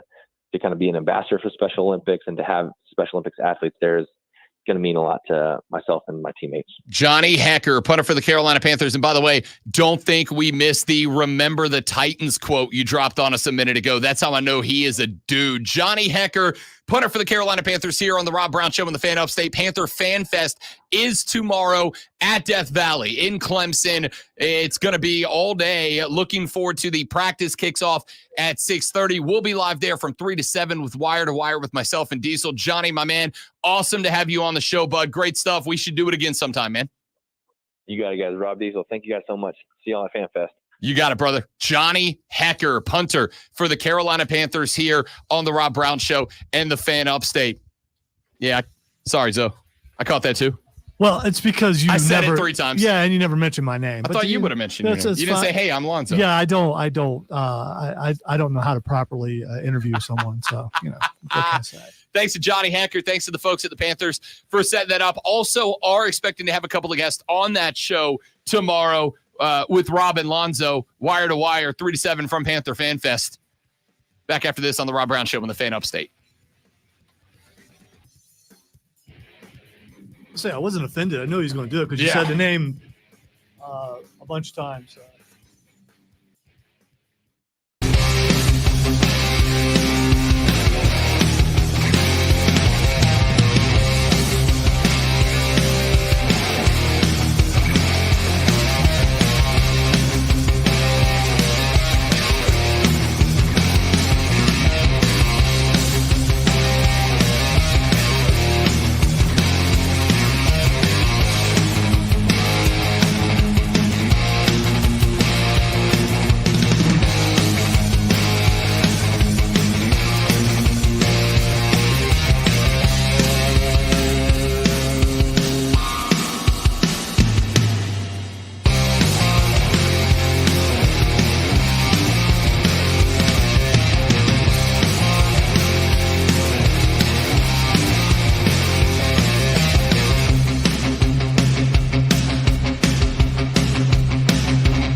I've decided since I'm Diesel, I'm leaving because I'm not supposed to be here.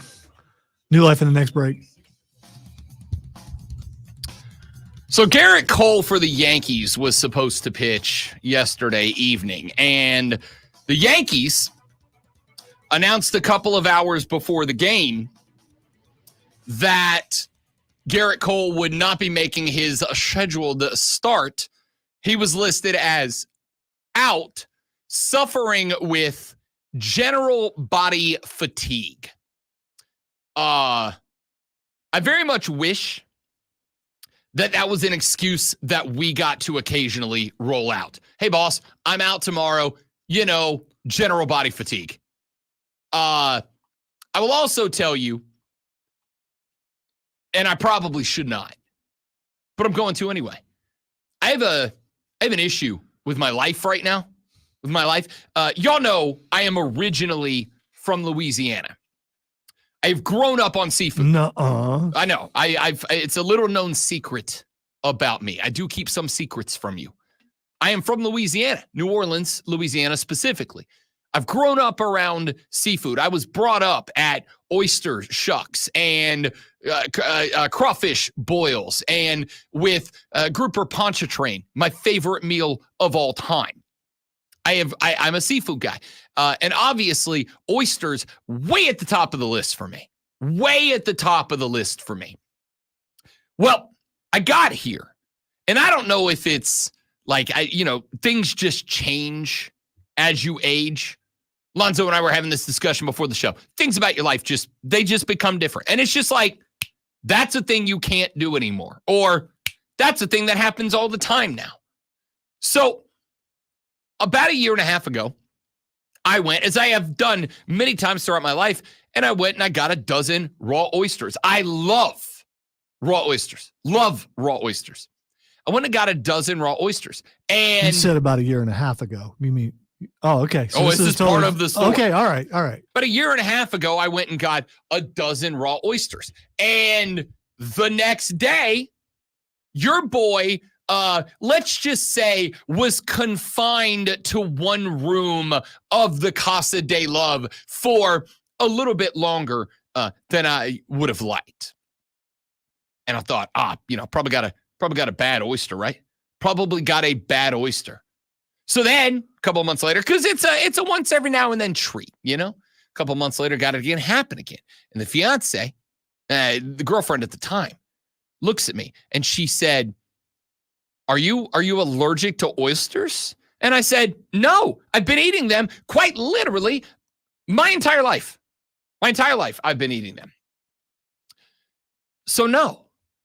And then I got more oysters and it happened again. Well, yesterday, because I can have raw oysters. Yesterday, I decided on my way home, there was a little local seafood joint that I've never been to before. And I went and I sat down and the young lady working the bar, because I was sitting at the bar, she said, hey, FYI, Tuesdays are half price oyster day. Half price oysters. That's the greatest sentence anyone has ever said to me. Yes, I would like a dozen raw oysters, please. And I had a dozen raw oysters. And then I went home. And then about an hour and a half later, I went, uh-oh. And was once again mandated to head into that particular room in the Casa.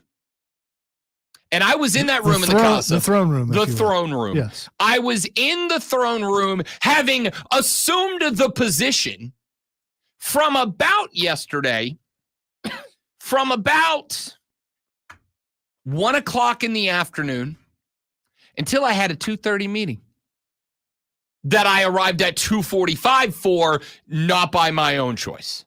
And then I got to that meeting and I told the individual having that meeting, hey, I need you to wrap this up immediately. I need you to wrap this up now. By the way, I'm sitting next to this person and I texted them. I'm like, you need to wrap this up now. They're like, why? And I said, I can't tell you right now. Just know you got to wrap this up right now. So he wrapped it up. I headed back to the house. I was back in the throne room in the assumed position from about 3:30 yesterday afternoon until about 8:15 last night. Lonzo, you ever sat on the commode so long that your legs fall asleep? Yeah, it happens all the time for me. So Yeah. Doesn't happen all the time for me yesterday. Happened thrice yesterday. I'm heavier than you, so it probably happens more to heavier people. Maybe so. I don't know. Happened to me 3 times yesterday. I went, gotta get, whoa. Had to hit the legs to get the blood flow. Thank you. going. I was going to explain you were hitting your leg, just in case people were wondering what that was. Had to frog myself. You probably shouldn't do that because you can't really feel what you're doing. Nope. And you may do some damage. Maybe. Yeah. But I went to just get past the pins and needles. Eventually it'll go away. I'm not exaggerating. 6 cumulative hours of my life yesterday were spent sitting on said throne. Well, we got about halfway through that interview in the last segment, and I went, uh-oh, here we go again. Well, don't look next time. Don't look at me and see if I have any more questions. Just wave me off. No, like I'm good. Listen, I'm a professional. We get the punter of the Carolina Panthers. I'm getting through it. I'm getting through it. If I got to go downstairs and grab pants out of the car, I'm getting through the interview. All right. I could have finished the interview. You had him thinking I was Diesel, so I could have said anything. No. So it would have been fine, and Diesel would have got blamed for it. Listen, I don't take the job for granted. You get a chance to talk to an NFLer, you talk to the NFLer. All right. Speaking of, there was a guy in Tennessee who got to talk to an NFL yesterday. We're going to talk about that in a minute because it was pretty spectacular. I was finishing that interview even if I had to change pants when it was over. All right. But my favorite part was if you watch the stream at facebook.com/thefanupstate, the Fan Upstate on YouTube, the Rob Brown Show on Facebook, YouTube, or Twitch. As we're doing the interview about halfway through, I hit that moment where I was like, I have to stand up now.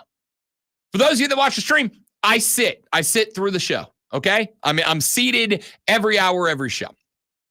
About halfway through, I'm like, I have to stand up now. I have to stand up now to give myself as much assistance in the maintaining of clean pants status as is possible. I stood up, and within 45 seconds, I got 2 text/DMs, including one from our guy Shane, who watches every stream. Shane said, "Do you have to pee right now, LMAO?" To which I said, "No, I'm going to do one better." And I explained in shorthand the situation I was facing. And he said, "Oh, no, why didn't you call out with general body fatigue?"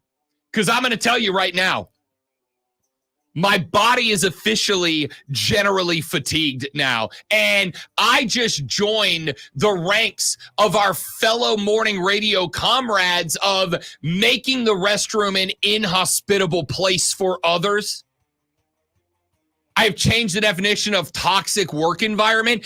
And all I can think about now is the fact that the last 12 hours of my life have been so bad. I can't eat oysters anymore. I can't do this again. I can never do this again. Did you take a banana with you to the restroom? I did not. I'm not that guy. Like I when something has a bad reaction, if the thing is that good, there are times that I'm like, you know what? I know this is going to make me hurt for a minute, but the food's so good, I got to eat it. I'm never touching raw oysters again. Do you understand how heartbreaking that is for me? So for all of you that noticed, oh, Rob's standing up, something must be wrong. Please know you were correct. When we come back, as a radio host, we have to sometimes say things about athletes and coaches that we don't like to say because it might cause conflict we don't want.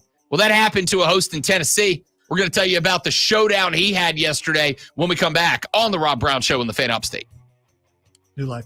All right, guys, one more read and we're back. Stay right there for me.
any mullets while you were at those concerts? Charlotte, I definitely did. Okay. Charlotte was more. I will say I waited in line for 3 hours. I saw a lot of people, and I don't recall seeing any mullets because those will stand out. And I would think that Creed would have some mullets, and they didn't. Blink-182 definitely should have some mullets, shouldn't they? No, Blink-182 is punk. As All right, hell. tonight, you need to be on mullet watch. Okay, bet. You know there's going to be a bunch Because of them. hardcore AEW, I'm going mullet. I'm thinking mullet.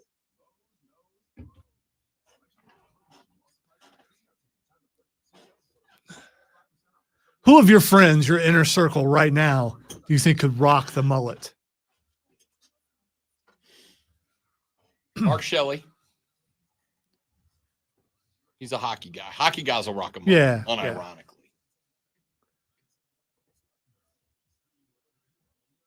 You don't think Keegan can pull off the mullet? I think he can pull off a mullet. Yeah, I think he could.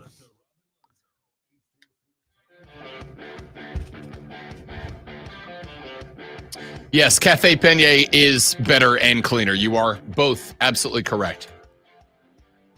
The Rob Brown Show continues. It's the Fan Upstate. Let's get some sound in here. Now, what I'm going to say to Lonzo is very exciting. I recorded, I edited, I checked it, not exaggerating, 7 times. Okay, did you find it before I sent it to you? Did I find it before you sent it to me? The audio that you're getting ready to play. Yes. Okay. Yes. I went through, I blasted the volume. I checked 7 times at the minimum to make sure this is as clean as we can If make it's it. the same thing, when I listened to it, I didn't hear anything. I mean, I'm not talking about the part I heard and sent to you, I believe was clean. So, Oh, no, it was not. okay. It was not. All right. At one point, no, at 2 points, the player calls the radio host a. Oh yeah. There was that, but it was bleeped on what I was watching. Yeah.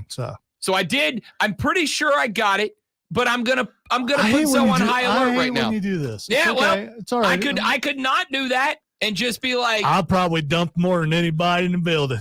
I'm that's good. correct. Lonzo has had more dumps in this building than the other morning show has. All right. That's saying a And lot. they do it twice a day. So yesterday on the show, yesterday on their show, there was a, let's say, confrontation. There was a confrontation between Buck Reising, R-E-I-S-I-N-G. Let's just go Rising because it's Buck so, Reising sounds awesome. It's so much better. Yeah. Yeah. And it sounds like a radio name.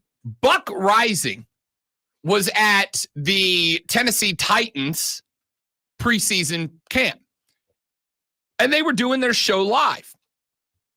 And he was about to do an interview with the member of the Titan defense when Titans defensive end Jeff Simmons came over. Now, I don't have the full context and backstory, but based on what I have heard thus far in this scenario, it sounds to me like Buck Reising has been, what's fair to say, at least slightly critical of Jeffrey Simmons so far. This would be like if I was critical of someone over their height or something and they came in here and started yelling up at me. Yeah, It and would be straight up called you up. Yeah, it would be the same sort of thing. Yeah. So Jeffrey Simmons Or saw every Clemson fan who's ever confronted me. But also fair. Go right ahead. Buck Reising was about to do the interview when Jeff Simmons came over and said, let's have a conversation, except for he didn't say that at all. Here's what happened when Jeff Simmons came over to talk to Tennessee radio host Buck Reising. Well, Jeff, you want to sit down? We can talk whenever you want to talk. Jeff, we'll deal with that later. Okay. That's not the one. You got the second one. You didn't get the first one. First one wasn't that. Oh, it definitely was. It for sure was. Well, that just train wrecks my whole segment. I'm sorry. It was. And I don't think I got it. Well, you definitely got it. Yeah. If it was. We'll find out. All right. Well, dang it. I listened to it at max volume. I didn't catch it.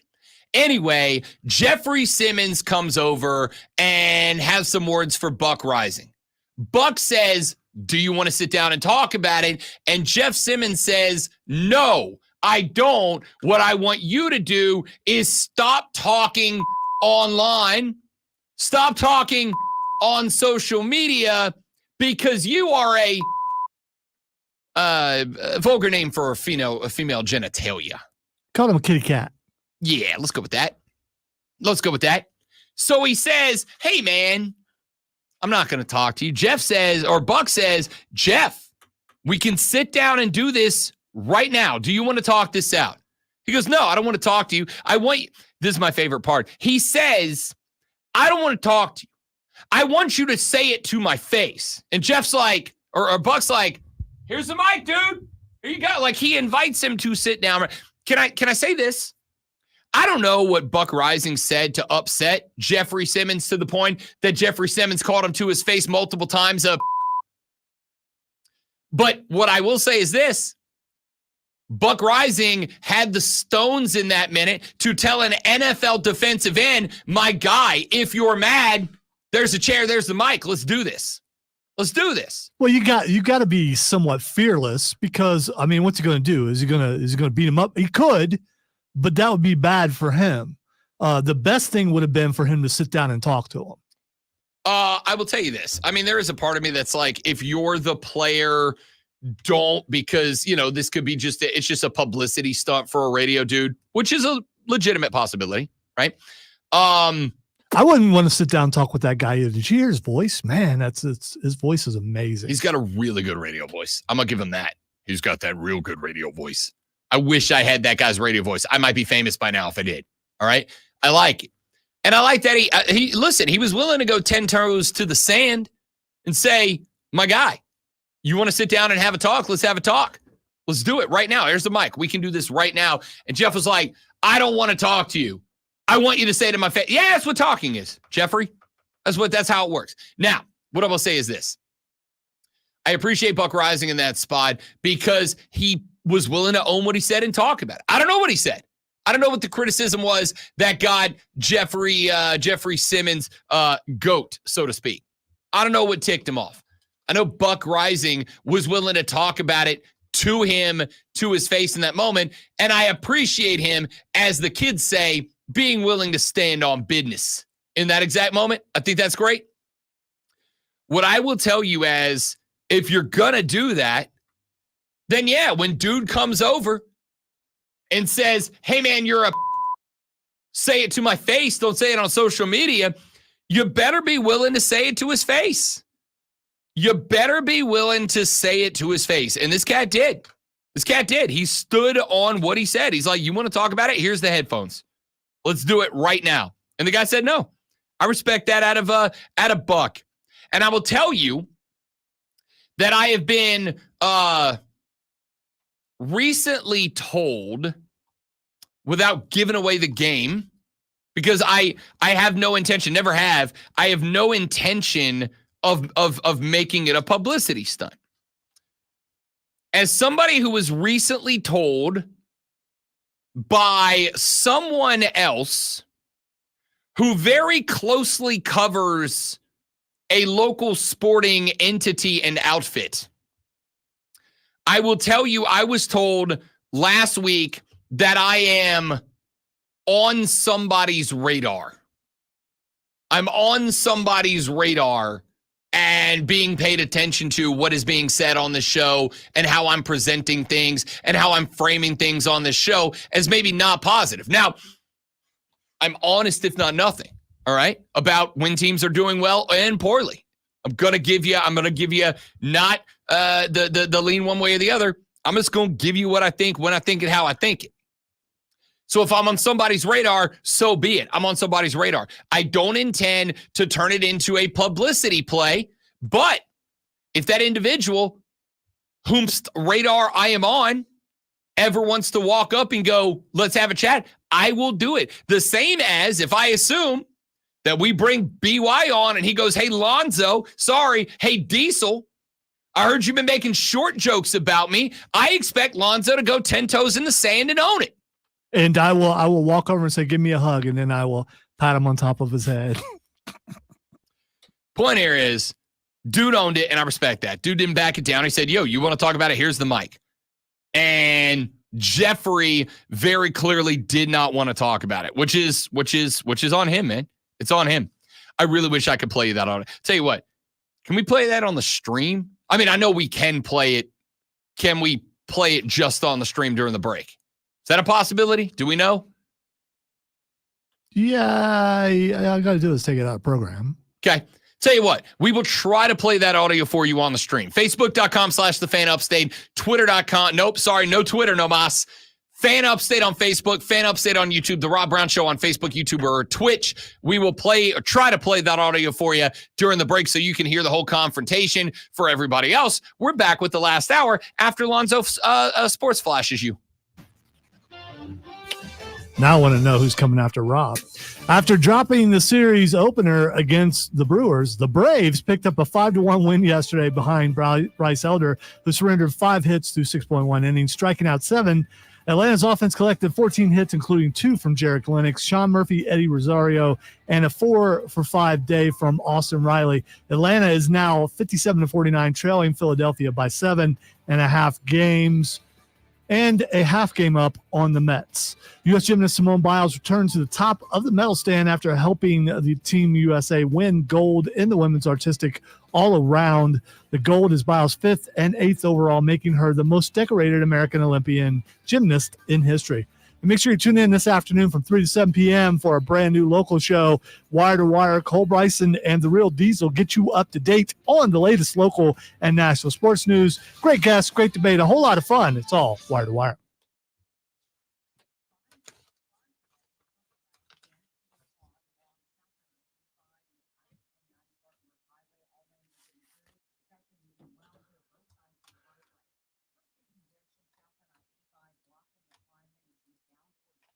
I'll find out. I have suspicions, but I can't say what those suspicions are. So,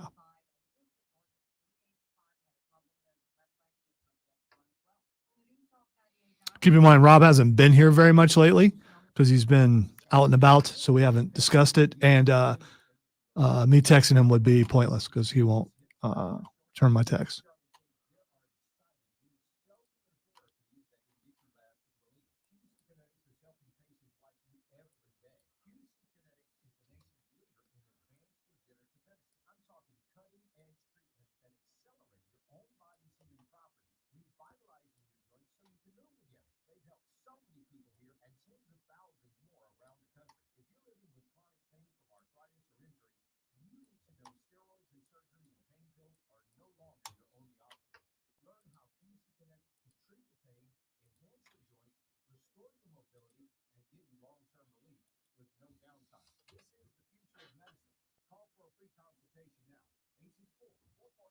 Oh, without a doubt, Keegan, you're absolutely right. It took a while for him to get on that radar, but now he's on it, and Raj is not happy. Honka.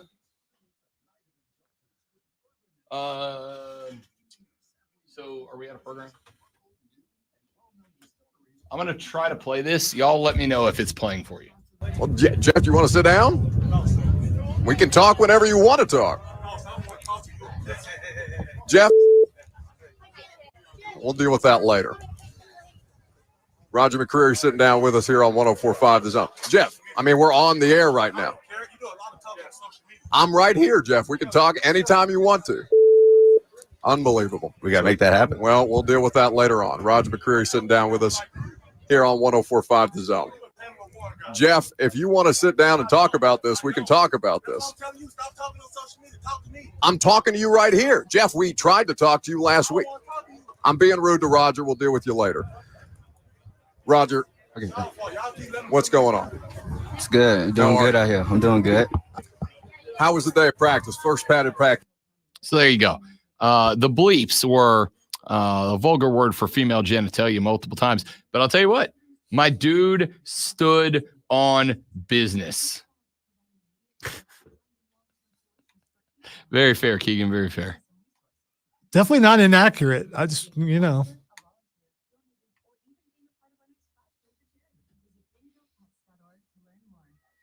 was even in the room earlier and he could have said, hey, listen to this. But I meant to 3 times and I forgot about it. I forgot to. We were discussing other stuff. So, I mean, whoever is Rob on the radar also spikes his oysters. Dude, could be. No, because it was before I was on said radar. And allegedly, I don't know that is true. I don't have any reason to believe that it's true other than someone closer to that entity than I am told me that I am. I'm disappointed. I want to be on someone's radar. Well, I'm sure it's a we. Also, it's my fault. Cool. We're narrowing it down. Because immediately I thought it was me being Diesel that got on someone's radar and you, Also, I can't tell the difference between our voices. I'm referring to him as Real Diesel from now on. Yes, the Real Diesel. So won't the Real Diesel please stand up? All right, someone's making popcorn again. That's 2 days in a row. Yep. 2 days in a row. And I haven't been able to eat popcorn since I got out of the hospital a year ago. And the smell of it is just like, just a couple pieces, it'll be all right.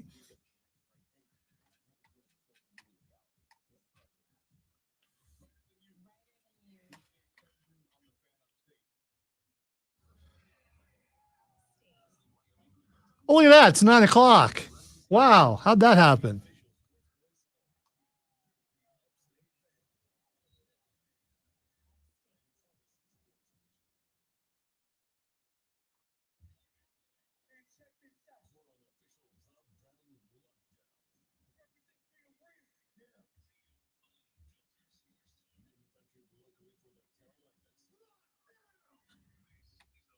See the email? Yes. I don't see anything attached though. Maybe pickup. Maybe. Oh, okay. That's why. All right.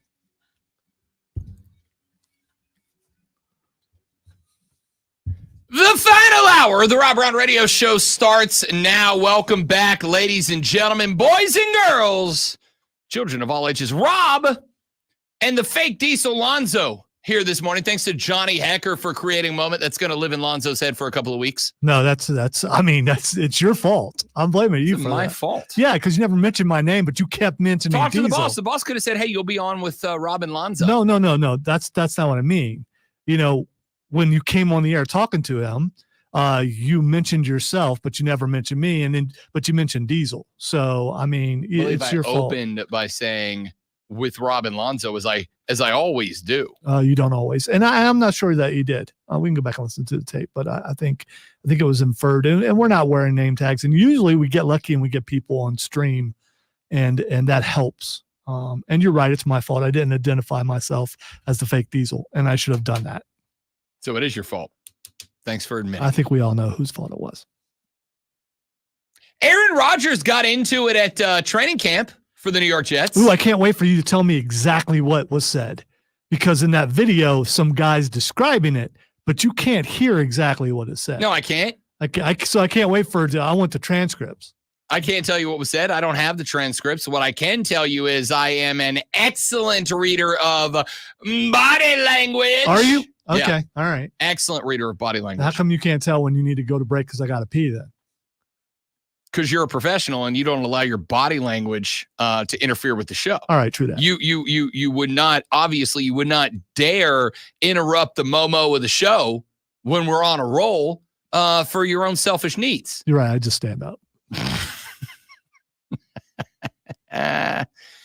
Anyway, Aaron Rodgers got into it, and reports afterwards were that he was upset and animated because of sloppy play and sloppy effectiveness or lack of effectiveness during practice. Your tone makes it sound like you don't believe that, because he's been doing this his entire career, as most quarterbacks who are on that level do. Tom Brady comes to mind, and how many times he's yelled and screamed and broken like more tablets than we'll ever see in a lifetime. That sort of thing. I appreciate sincerely Lonzo's efforts to turn this story into a non-story. As a wonderful public relations person, I think we all know you don't like Aaron Rodgers. I mean, so you're talking about the story to prove again that you don't like Aaron Rodgers. I don't know how he hurt you. And I'll give you a sticker or a hug to make it feel better. But why do you hate Aaron Rodgers? I don't hate Aaron Rodgers, the quarterback. I don't like Aaron Rodgers, the dude, because I think he's a goofball and I think he's self-involved. I know a lot of people like that. I don't hate him because of it. I mean, I think he is a. Does that jersey have your name on it yet? Not yet, but it will. Okay, it will. I'm just out of curiosity for no reason. I found a website that you for $38 they will send you a random mystery soccer jersey from some league somewhere, and the first one that I got came in yesterday. It is a soccer jersey from Liga MX, which is the top Mexican soccer league. It comes from Club Querétaro SC out of Liga MX. And I dig it a lot. It's sponsored, but their primary sponsor, their shirt sponsor is Pedigree Dog Food, which I think is great. All right. Got a lot of other sponsors. It almost looks more like a NASCAR shirt than it does a soccer jersey because they got like 9 club sponsors on it. Got some Snickers going in there. I recognize that. Yep. The other things, not so much. Got Pedigree Advanced Dog Food as their primary sponsor. Caliente.mx. I don't know what that is, but type that into the browser and see what happens. You sure you should? Nope. Caliente.mx. We're about to find out. It's a cell phone company in Mexico. Based on the 3 years of high school Spanish I took, I can give you pretty much that and not much else. Also, there's pictures of cell phones everywhere. So I'm going to go with this. A cell phone company. Yeah, Mac is asking where the team name is. The logo is behind the mic flag. That's why you can't see it. Soccer jerseys don't print their name across the front like a basketball jersey. They all put their crest on it. Here it is. There's the crest.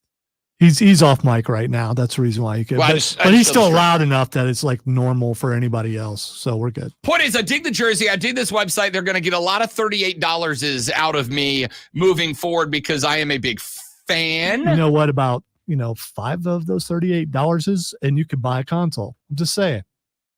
5 of those 38 is if you didn't spend them on that, would then be you could buy half of a console. Right. So yeah, I bought one so far. Okay. All right. Obviously, the console is the next big thing. I got to get the college football 2025.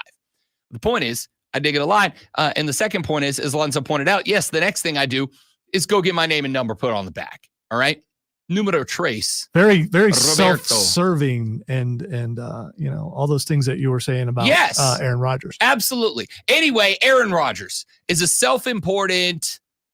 See, I took him away, but I brought him back. Because, I was coming right back. Yeah, In fact, but I helped you because I was going to make the joke about how it's awesome when I do it and dumb when Aaron Rodgers does it. All right. There's a difference. Would that have been funny? I don't know. I like to think so. We are up for Best Sports Talk Radio Show and Best Morning Show team in the Upstate. Wow. That sounded painful to you. No, it's not. Aaron. So Aaron Rodgers had a bit of a shakeup with Jets wide receiver 1, Garrett Wilson. Very clearly something happened on a play that Aaron Rodgers of the football persuasion was not down with. They were animated. They were getting after each other. And I will acknowledge, for the sake of not causing Lonzo to have a heart attack on the air, it's training camp. This happens. Yeah, this happens. And as far as what was said, I just want you to be accurate because no one knows exactly what was said except for those two. Correct. It happens. You got some New York guy who put the film up going, yeah, here's what happened. And with a wonderful New York accent. Hey, here's what happened. This guy over here said that Chicago pizza's better than thin slice New York pizza, and Aaron Rodgers was at standing up for New York, for Brooklyn. Anyway, they went at it. Now, this led to a conversation about the legacy of Aaron Rodgers as a New York Jet, and more importantly, about the New York Jets with Aaron Rodgers, and Dan Orlovsky on ESPN said the following. The acquisition happens for Aaron Rodgers, and everyone was like, this is the dice roll by the Jets, because we all felt that the Jets were a pretty good roster at that point. And I know they've added to the offensive line, but a pretty good roster at that point. And Joe Douglas, who's their general manager, was like, no. I'm going to go get a quarterback now because we believe that we're a quarterback away. I compare it a little bit to the Russell Wilson situation. The Russell Wilson trade for the Denver Broncos is widely viewed as one of the worst trades in the history of the NFL. If this doesn't go well for the Jets, this has in that conversation for being one of the worst trades in the history of the NFL.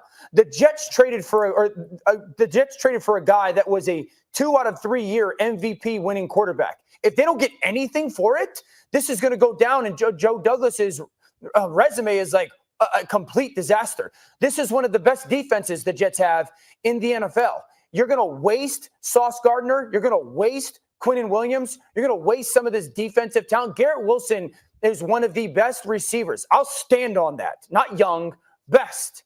If this doesn't go well, we're then wasting the young years of some of this young talent. All right, okay. So as soon as we start talking about that, suddenly that video that hasn't been there in forever, I am looking at it right now. Did not touch anything. It suddenly appeared. I hate how the government's listening to me. Government. And by the way, I'm seeing an extended video where another receiver comes in and Breece Hall comes in and has Aaron Rodgers laughing his butt off after it. I think too much of a big deal is being made out of this because there are some people who don't like Aaron Rodgers because he's different. You know, thought this was America. Being different is okay in America. You understand, being America doesn't mean I have to like you. Right. Right. But you still haven't said why you don't like him. Yes, I have. Okay. Yes, I have many times. I guess because I being think thick-skulled, I just don't get it. I think that things that Aaron Rodgers, and we don't need to get into specifically what they are, all right? Because we both know how that ends for me if we're keeping it a buck here, all right? No cap, as the kids say. Things Aaron Rodgers has said with a very large audience and platform, I think are dumb and dangerous. That's what I think. I think Aaron Rodgers has caused harm by being dumb and dangerous on massive platforms, all right? Now, does he have the right to do it? Absolutely. I have never once said Aaron Rodgers should shut up and throw the ball, like many a commentator have done. I have never once said Aaron Rodgers has to, quote, shut up and dribble, as many people have been celebrated for saying in this industry in the past. I'm not doing that. It does not mean that I have to like football. If you did, that's a fumble, I think. It's an expression. I have never said he doesn't have the right to speak. He absolutely does. But as I have learned over the years, I have to acknowledge your right to have an opinion. I do not have to respect your opinion. This whole we have to respect everyone's opinions. Bull crap. No, I don't. No, I don't. Some people have real bad opinions. Hey, Rob, is Aaron Rodgers a pretty good football player? Yes, which is why 10 seconds ago I also said I don't hate Aaron Rodgers as a quarterback. He's a great quarterback. There's no arguing that. He's a first ballot Hall of Famer. There are a lot of people that I don't agree with on the football field, probably, but I don't care. I just want to see them play football. And they will starting tomorrow because the first preseason game is tomorrow night. Cannot wait for that because it's football season. I am under no obligation to like anyone. No one. There's no one. Including the fake Diesel. Including fake Diesel. I am under no obligation to like anyone. I will still talk about him as an NFL quarterback because he's one of the most important in the league. No argument about that. In fact, what I am about to drive at here is probably not where you thought I was going with this segment. If Aaron Rodgers fails in New York, and as of right now, we've seen Aaron Rodgers play, 4 snaps so far before his Achilles became the 5th snap of his season last year? 3 of them were really good. 3 of them were okay. Yeah, you got hurt on the 4th, so you know. So we watched him play 3 snaps and then have a 4th, his Achilles. All right. Even if Aaron Rodgers comes in this year, who, by the way, not just skipped camp to go to Egypt. I'm not even mad about that. I'm skipping the Star Awards Saturday to go to Atlanta for a pre-planned vacation that I had scheduled before the date of the Star Awards. I don't care that he skipped camp and went on vacation. All right. It's a vet day. He got it. The only thing that drives me crazy is when he came back and he started talking about Egypt like he just discovered it. Started talking about how incredible and impressive it is. And we're like, yeah, bud, we all had high school history class, middle school history class. We are all aware of the civilization that is ancient Egypt. We are very aware. We got it. By the way, I just want to say we're not all very aware. So there are some people that he probably helped out by talking about ancient Egypt. If you've seen The Mummy with Brendan Fraser, you're aware of ancient Egypt. I know you have. Is that historically accurate? Emotep. I know you've seen. Multiple times. I've seen all of them, including the bad one. Then you are aware of the intricacies and the advancedness that was ancient. I don't need Aaron Rodgers explain like he. Guys, do you know how incredible ancient Egypt is? Yeah, I own books, Aaron. I've read them before. Yeah, but he's got firsthand knowledge and you don't. At least not yet. Maybe you have an Egypt trip in the future. I don't know. Anyway, so yada, yada, yada. All that being said. You're just so angry. I'm actually going to defend Aaron Jets. I'm going to defend Aaron Jets and the New York Rodgers right now. All right. If Aaron Rodgers comes out this year and stinks or comes out this year and gets hurt in week 1 again or whatever, if any of that happens, the Jets still weren't wrong for making the move. Will it go down as one of the worst moves ever? Maybe it will, but it should not. By the way, Orlovsky's wrong. It will, even if he never plays another snap, it still won't be as bad as the Russell Wilson trade. I disagree because the Russell Wilson trade, as I've said 100 times, ain't on Russell Wilson. That was on the Denver Broncos. Oh, no, it was on Russell Wilson. No, it was not. We'll see when he loses his job this year to a quarterback who already looks good for Pittsburgh Steelers. Aaron Rodgers, Russell Wilson is starting week 1 for the Steelers. Guaranteed it. We've had this discussion. He's not going to make it through the entire season. He's going to get benched. Bet she does. But put that aside because this isn't about Russell Wilson and how right I am about Russell Wilson and the Denver Broncos, which is to say very right. Are you right because you say you're right? No, I'm right because I'm right. I say I right because I write because I write. Mm-hmm. So all of that being said, if Aaron Rodgers fails with the New York Jets, it is still not something that should be held against the New York Jets. They made a move to bring in a guy that is a first ballot Hall of Famer who was still playing at an NFL MVP caliber level when he said he wanted out of Green Bay. They brought in a guy who was still putting up top 3 in the league statistics when he left Green Bay and came to the Big Apple. So I'm gonna push back. I like Dan Orlovsky, but I'm gonna push back on Mr. Back of the End Zone.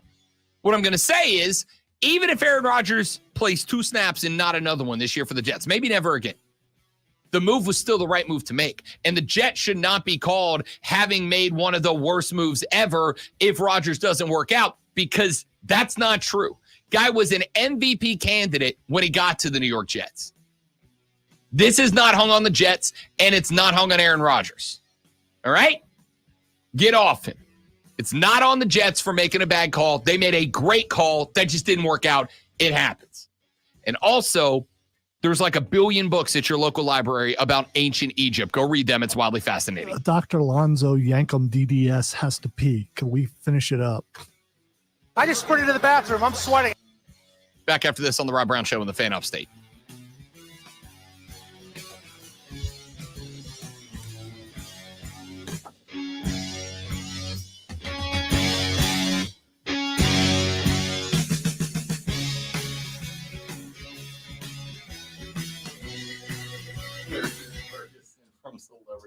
Everyone wants to take your place at the Star Wars. I think that's funny. I don't blame them. Me either. It's a good thing, but it's exclusive, you know? It is exclusive. And you have to dress like you're going to a garden party. 45 seconds, guys.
By the way, Keegan, I can't take you because you're an accessory to me standing out 3 hours at the Creed concert. So An accessory You're- to Lonzo you're an making a accessory. mistake and blaming it on everyone but himself. I didn't make a mistake. You did. I did not. Listen to my text. I When did. said Go to the left. I did not make a mistake.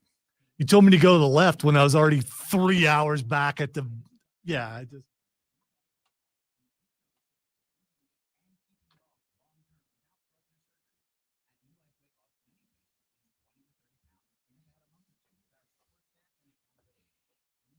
Hey, I got called yesterday. I'm going on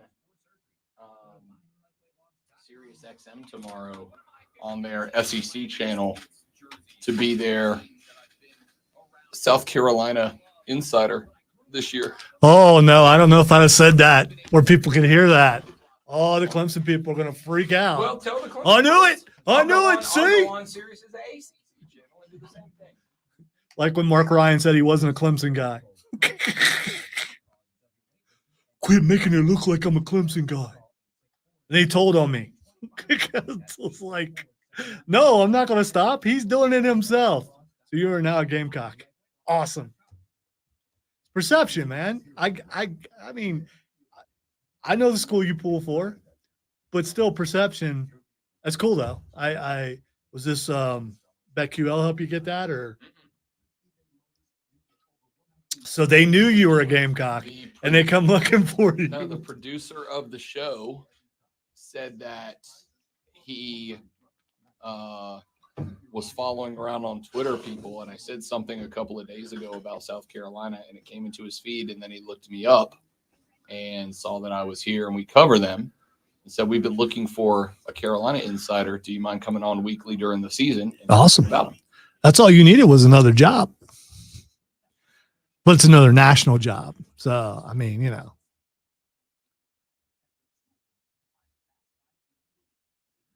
So now you're going to be on what? 3 national shows? Yeah. Way to go. Yeah. I was more certain than he was. Dadgum math.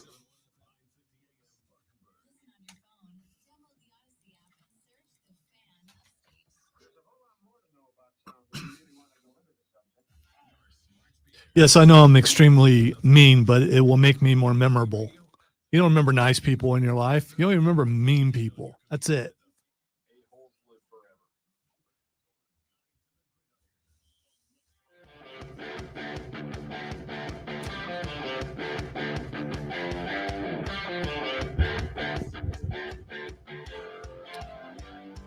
The Rob Brown Show continues. It's the fan upstate. Rob and the great one, Lonzo, with you. Let's run through a handful of stories before we get up here for the day. Let's start with this one.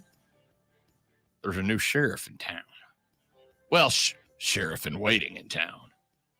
Apparently, former South Carolina Gamecock turned New Orleans Saints a superstar, soon to be first ballot Hall of Famer, Spencer Rattler, is turning heads down at camp in New Orleans, Louisiana. Spencer Rattler is in a battle with last year's quarterback draft pick, Jake Haener, to become QB2 on the depth chart. behind David Carr. Got to get my cars right.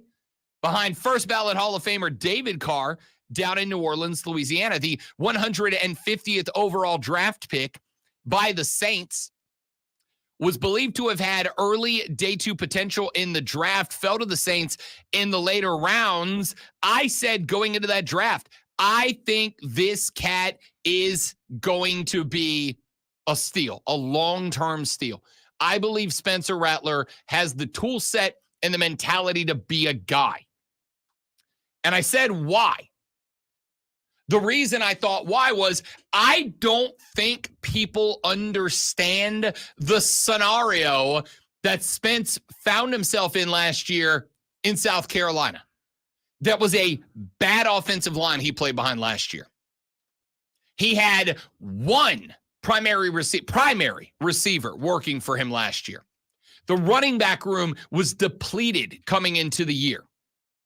And Spence never, do you understand how many guys around week 10, week 9, 10 would have suddenly had an ankle injury that kept them out the rest of the year?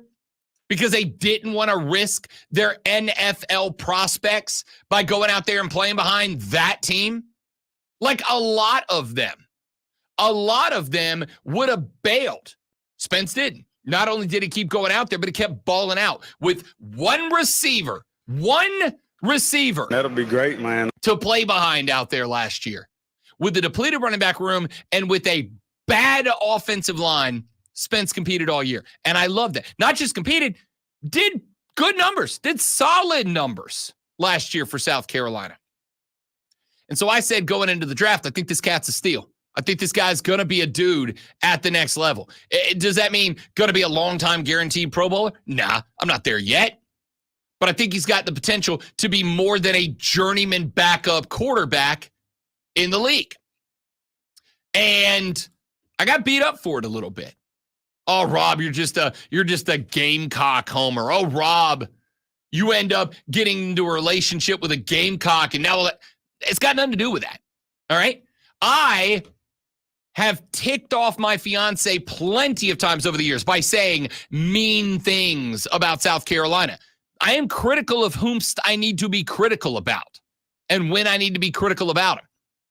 I don't take a side.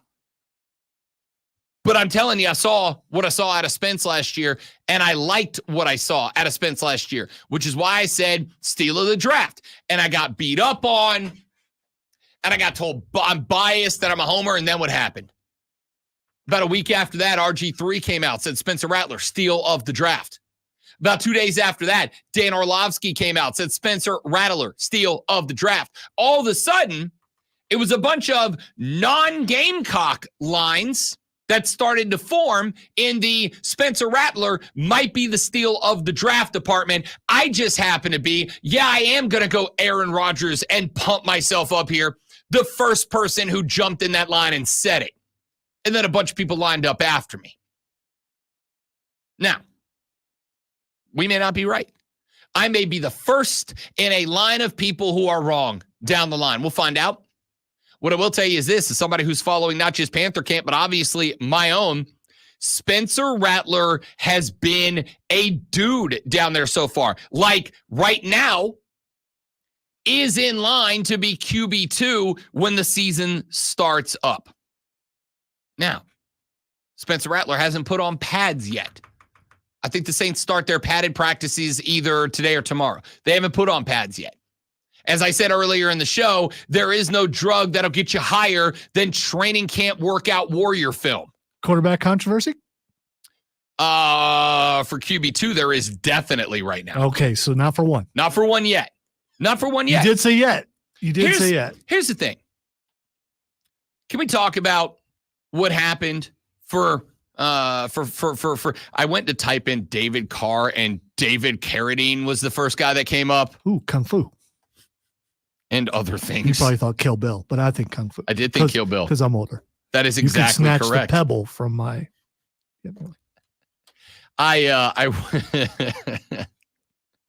Anyway, you go look at Derek Carr's numbers for last year.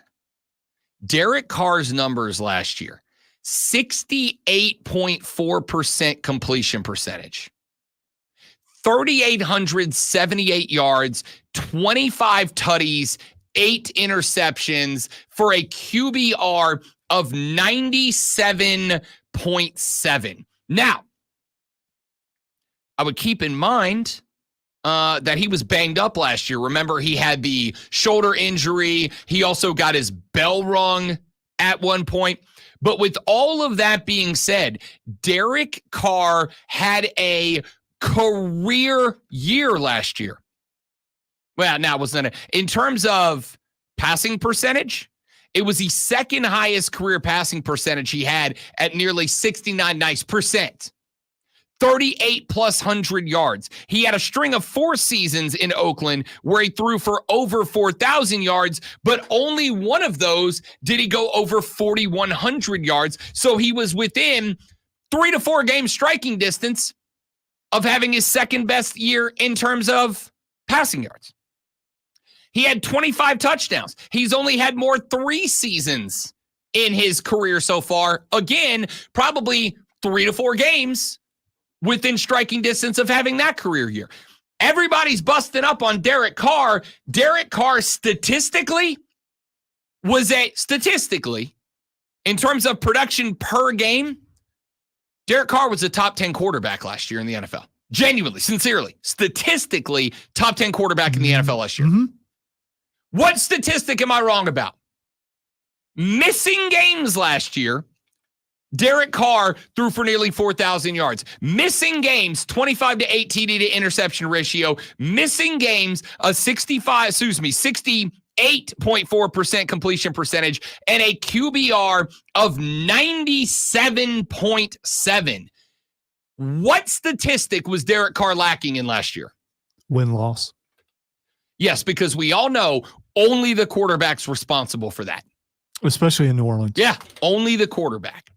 So, no, there is no question Spencer Rattler is not taking yet Derek Carr's job because Derek Carr is, statistically, a top 10 NFL quarterback in just about every metric. So you're saying if he doesn't struggle a little bit, because controversies come from fans, they don't come from the team usually, that if he doesn't, if he struggles a little bit early on, that people are not going to be yelling for Rattler.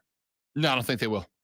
I don't think they will. I think they actually will because of how much publicity he's getting from how well he's doing in camp. Derek Carr last year, and this is by team. By the way, there's a stigma on Derek Carr. There absolutely is. Yeah. And I'm telling you, there shouldn't be. Derek Carr last year, if we go by team passing percentage and then add Derek Carr in there, by team passing percentage last year, Derek Carr had the 3rd highest passing percentage in the NFL last year, completion percentage last year.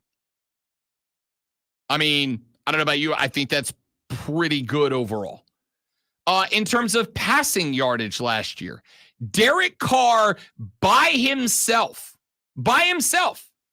had more yards passing than the Colts, Ravens, Falcons, Raiders, Broncos, Titans, Cardinals, Bears, Steelers, Patriots, Jets, Giants, and Panthers last year. By himself, more than those teams combined.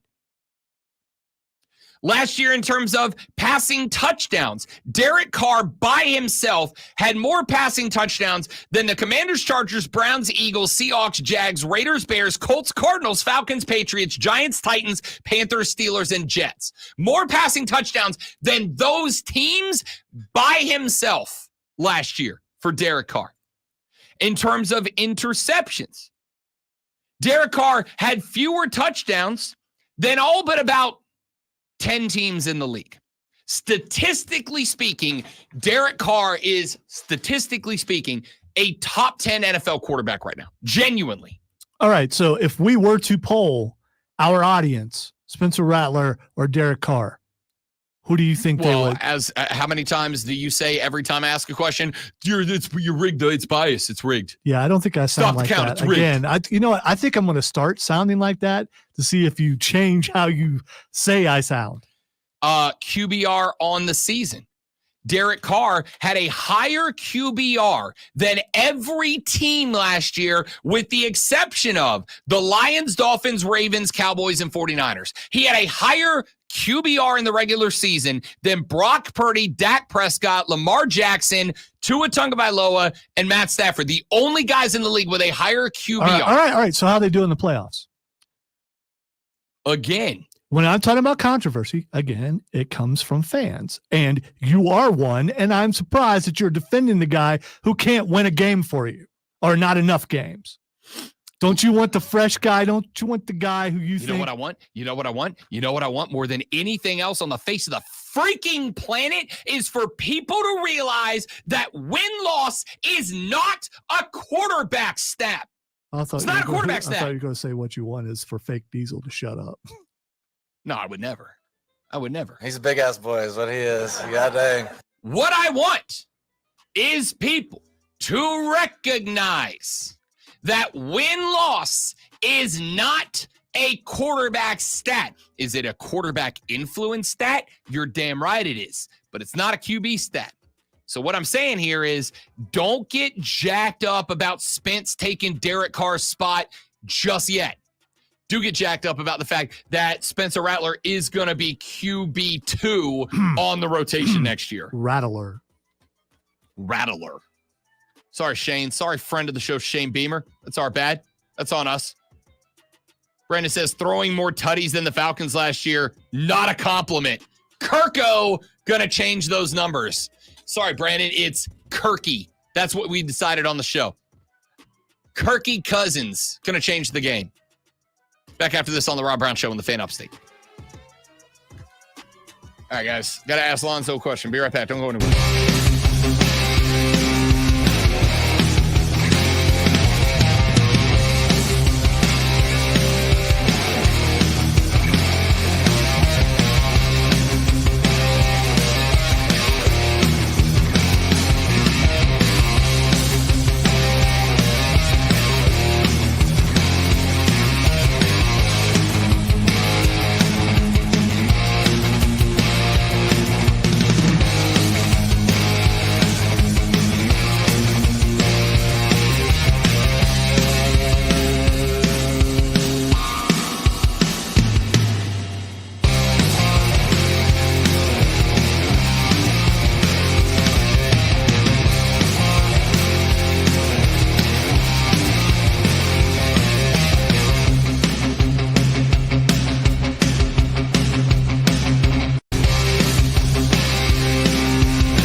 Go back on your radio. It's the Fan Upstate. Robin the Great One Lonzo, a.k.a. Fake Diesel, here on the show. Hey, Rob, let's give away some tickets. Hey, let's give away some tickets. You want to do it right now? Yeah, let's You want to give away tickets right now? Let's do it right now. This very second Like right now? This moment, yes.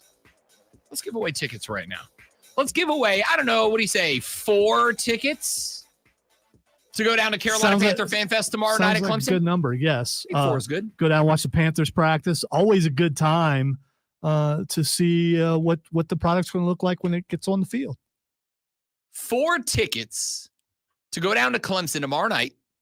Practice at 6:30. You're going to get an opportunity to watch the boys practice.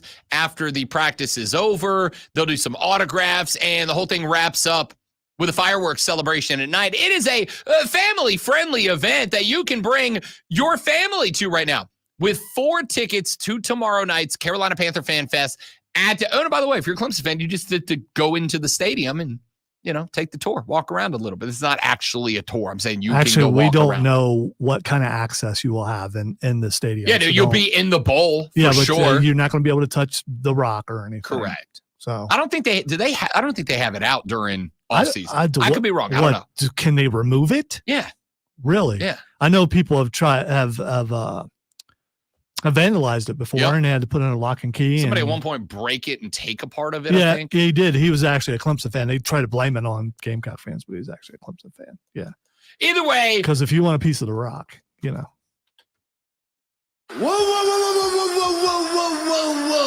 whoa, Dwayne. I think he hands those out freely, actually. But, Caller number. You pick, Rob. I mean, you know where I'm always going.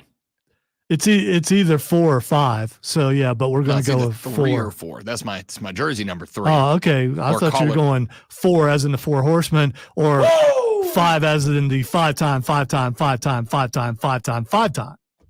I'm going caller number 4 to 844-326-3663 right now. Caller number 4 to 844-326-3663 right now is going to win a quad of tickets, 4 of them to go down to Clemson tomorrow night. Free tickets to Carolina Panther Fan Fest. You can go down, watch the practice, enjoy the practice, get your eyes on, as Lonzo calls them, the product. Tomorrow night, you will get to hang out, watch practice. They will do pictures and autographs after the game and wrap the whole after practice and wrap the whole thing up What's your name? with a fireworks show at the end of the evening, that as well as me and Diesel. Going to be doing what? Me and Real Diesel going to be doing wire to Rob's wire extremely loud. without Cole Bryson and without Diesel tomorrow, without Cole All right, Bryson your last with name? Diesel and Rob Brown tomorrow on the show. We will be live from 3 to 7 p.m. on Wire to Wire, and then hanging out for camp afterwards. So, again, go ahead right now, make your plans to be there. Johnny Hecker, punter for the Carolina Panthers, joined us earlier on the show. We'll get that interview posted for you later on this AM and give you an opportunity to hear what Johnny had to say about the season upcoming, about special teams, about the changes in the locker room, and about his favorite wing joint in Spartanburg, which he dropped and name referenced on us. I got to love that. I got to love a dude that figures out a way to work his favorite wing joint into just any interview. Spectacular. So thanks to Johnny Hecker for joining us. All right. Let's keep going here on the radio program. Got a bunch more I want to get to. We were talking South Carolina. Let's stick with that here for just a minute. Greg McElroy covers collegiate footy for ESPN. Greg McElroy was talking about the preseason SEC poll that was dropped after SEC Media Days. A preseason poll in which the South Carolina Gamecocks were voted to finish 13th place in the Southeastern Conference. The teams that were voted to finish behind South Carolina are the Arkansas Razorbacks, the Mississippi State Bulldogs, and the Vanderbilt Commodores, who, by the way, just for the lulls, Vanderbilt got 2 first-place votes in the SEC, which is the same number of first-place votes received by the LSU Tigers. Georgia received 165 first-place votes. The Texas Longhorns received 27 of them. The Crimson Tide received 12. Ole Miss 4, LSU 2, South Carolina 1, and the Vanderbilt Commodores 2 first-place votes. Greg McElroy had some things to say about South Carolina. Greg McElroy said, quote, "A lot of people look at the South Carolina Gamecocks and think about where they were problematic last year. They look at the fact that Spencer Rattler got drafted in the NFL, and they're like, they don't have enough guys to make life difficult for teams that they'll face." Then he went on to say, "I think they're going to be better than people realize. I think defensively, they have a chance to be really good. Really good is relative. I don't think they're going to be a top 2 or top 3 defense in the league, but I think they'll be in the top half, which I think will let them win more games than people are anticipating. I can't personally put them in front of teams like Auburn, in front of teams like LSU, Oklahoma. All of those teams to me are better than the South Carolina Gamecocks." But he went on to say he thinks that the Gamecocks are going to be better than they are getting credit for. And I find that take relatively interesting, to be honest with you, because I wonder if it is the defense of South Carolina that is going to catch people asleep at the wheel. Hey, really quick, congratulations to Bruce Junkin for winning that 4-pack of tickets to go see the Carolina Panthers Fan Fest tomorrow night in Clemson. That boy, Bruce. I'll see you out there, Bruce. We'll be there. Me and Real Diesel. We'll be there tomorrow doing wire to wire without Cole Bryson, with Diesel, and also with me. So Bruce, congratulations. Well done. See you out there at Fan Fest tomorrow night, Clemson. Looking forward to that. So on the Greg McElroy thing, I'm intrigued. We've talked about it before. South Carolina schedule, they open up with Old Dominion. Then they're straight into Southeastern Conference play. Week 2, September 7th, they're at Kentucky. Rivalry game. Then they got LSU coming to the house September 14th. LSU's a very interesting team to me this year, because I do think they have quite a bit of talent. I do think they have a good opportunity here. And I think Brian Kelly is the type of cat that, with the right talent, can have a good team. Do I think he's going to coach to a championship? I'm not sold on it. But I think, as you saw last year, you give him the right talent, he can get you to 11-1. He can get you to 10-2. Is that game winnable for South Carolina? You're going to be a dog. For sure, you're going to be a dog. Like probably a double-digit dog. At home, away from Baton Rouge, yeah, I think it's an upset possibility. Not probability, possibility. After LSU, you've got Akron back at the house, then Ole Miss on October 5th, and then you start Murderers Row. October 12th at Alabama, October 19th at Oklahoma, November 2nd back to the house to face the Colt. Then you get a bit of a break. Vandy, Missouri, and Wofford before you finish up at Clemson. I still, the Alabama thing, I still don't get the hype. I think Saban was the team. We're going to find out, but I think he was the team. I don't think anybody's going to disagree, but I don't think you are overselling what Nick Saban is. I think you're underselling what Kalen DeBoer is.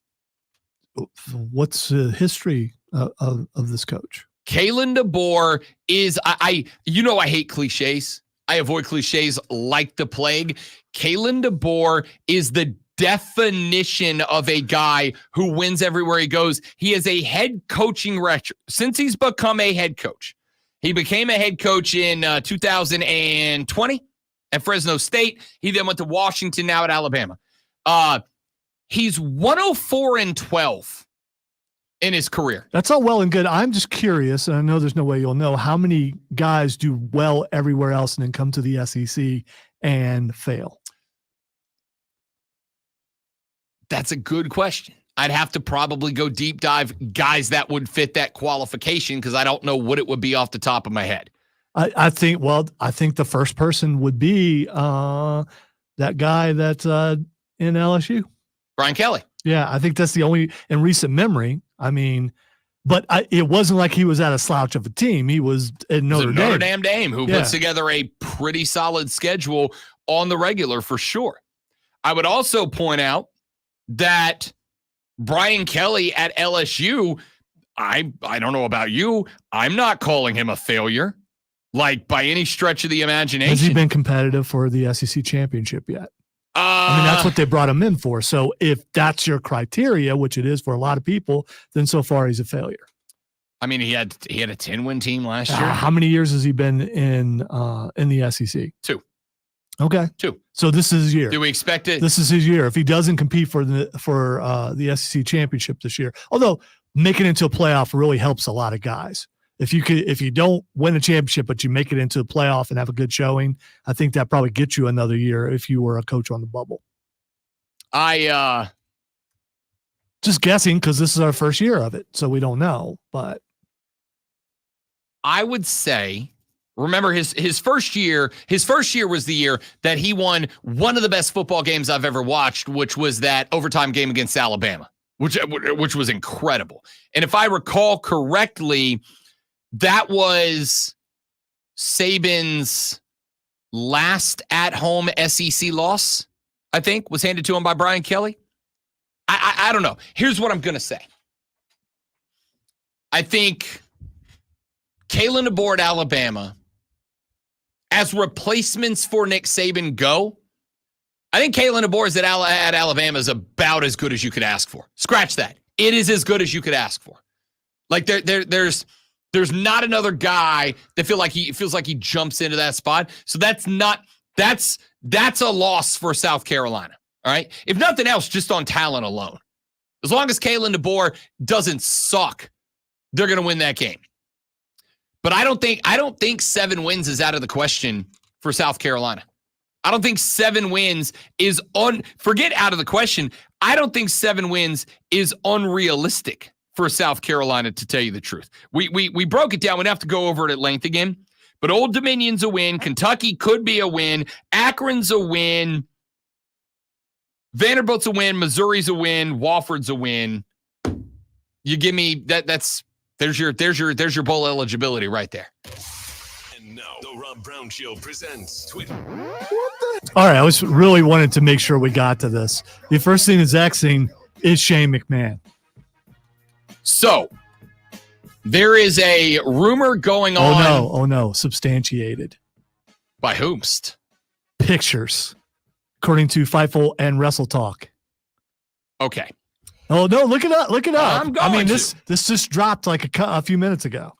Tony Khan apparently had a private meeting. Tony Khan, of course, the CEO of All Elite Wrestling. Shout out to Orange Cassidy. Had a private meeting with Shane O'Mac at a private Arlington airport on Monday, according to Fightful, who we know is good because they quote us all the time. Absolutely. Apparently, Shane O'Mac had a meeting with Tony Khan, and there have been rumors for a while now that Shane O'Mac may ultimately be joining the AEW ranks as well. I'm just going to say I'll be at Dynamite tonight, Shane O'Mac. I'm just saying. If we're there and here comes the money, money drops, Lonzo, I won't be here tomorrow if that happens. I'm not sure they could use that. I don't think they can. I can also tell you, I'm real mad because for no reason, You've been mad all day, so it's no. Everything you said, you can multiply it by 1,000. And you won't make me as mad as the fact that I just looked up Shane O'Mac and the second tweet just dropped a spoiler on me about Deadpool and Wolverine that has ruined my week. Well, that's not my fault, dude. And you know who I'm talking about. No, because there's more. No. There's one, Lonzo. My favorite Marvel character. Yeah. I can't believe you went this long without knowing that. I almost punched your microphone. By the way, my microphone. You gonna go over and punch my microphone? Are you kidding me? That's not my fault. I didn't say it's your fault. Okay, that's why I said you could right now look across the desk and go, hey, you, Rob, and I would not be as mad at that as I am by the fact that for no reason somebody is going through putting massive cameo spoilers about this movie I haven't seen yet, and then How have you not I'm not seen done. any of I'm this not stuff? done. Yell away from And the it's microphone. one of these accounts that puts a big spoiler on it, and then they just list everything on Twitter that's trending as the tweet so that it's going to show up. I have muted every Deadpool-related tag so far, and what do I get? But I get to find out that All right, the next thing that is Xing is Steve Perry.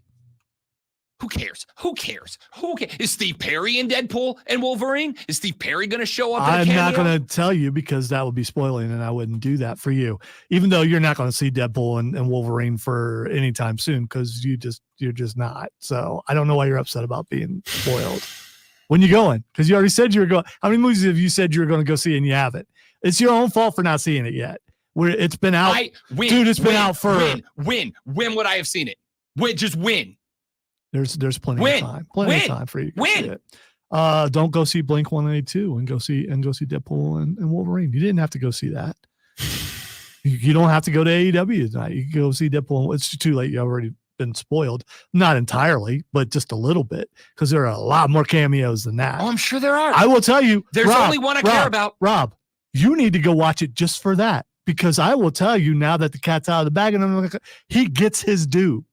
He gets his due. You are going to be so excited. You finally get to see what this character should be. I'm not going to tell y'all who it is because I, unlike the people on the internet, am not a gigantic butthole that would do that to you all. Just know that I have a favorite all-time, overall, no questions asked, favorite Marvel character of all time that I have never, outside of cartoon representation from the 90s, never gotten to see a real good version of. And then we kind of got teased that we would a little while ago, and then that didn't happen.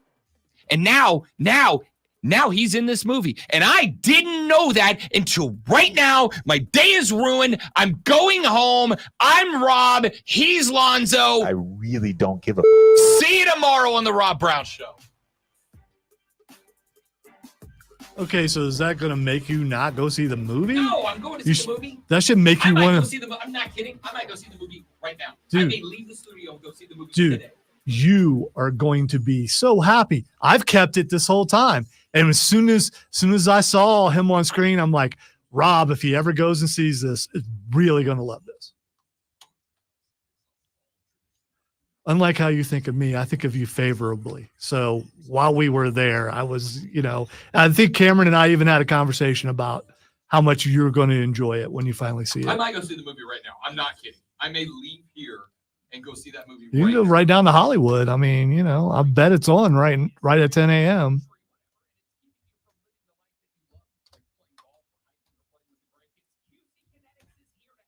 I might not. Thought you had stuff to do, though. I'm saying I may skip all those things. Okay. Why are you still yelling? Which one are we buying? Camelot? No, we're closer to Hollywood. Hollywood 20 is on Woodruff. It's like right down there. Let's see. How long is it? A long movie? 2 hours? It's like 2 hours and 10 minutes, and there is a very important post-credit scene. So I have to be out of that movie by 3:30. So I need it to start no later than say noon. I bet there's 11 a.m. There's one at 10. Yeah. And then not another. No, there's one at 11:20 in 3D. Is it worth it? 3D. I watched it in 3D. Good. Yeah, yeah, it's not bad. Okay, I can go at. So it's pretty bloody, and you get to see it in 3D. So, actually, the opening sequence in 3D is not bad. Cherrydale's got it all the times. Okay, that's what we're doing. We're going to do our real work. Sorry, my mic's way over here. Y'all probably can't even hear me complaining. Oh yeah, they can still hear you for sure. Anybody, they can hear I'm you. putting it all on the table. Genuine, sincere answer. Anybody wants to skip work and go see Deadpool and Wolverine with me? Say around. I'm going to say noon. On the table.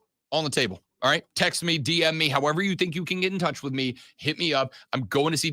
I'm going to do the work I have to do, and then I'm going to watch Deadpool and Wolverine during the daytime today. You want to go? Shoot me a tweet, a DM, whatever. Get at me. I will tell you when and where I'm going. And now I have to leave right now so I can make sure I have time to go do my work and then go. Have a great day, everyone.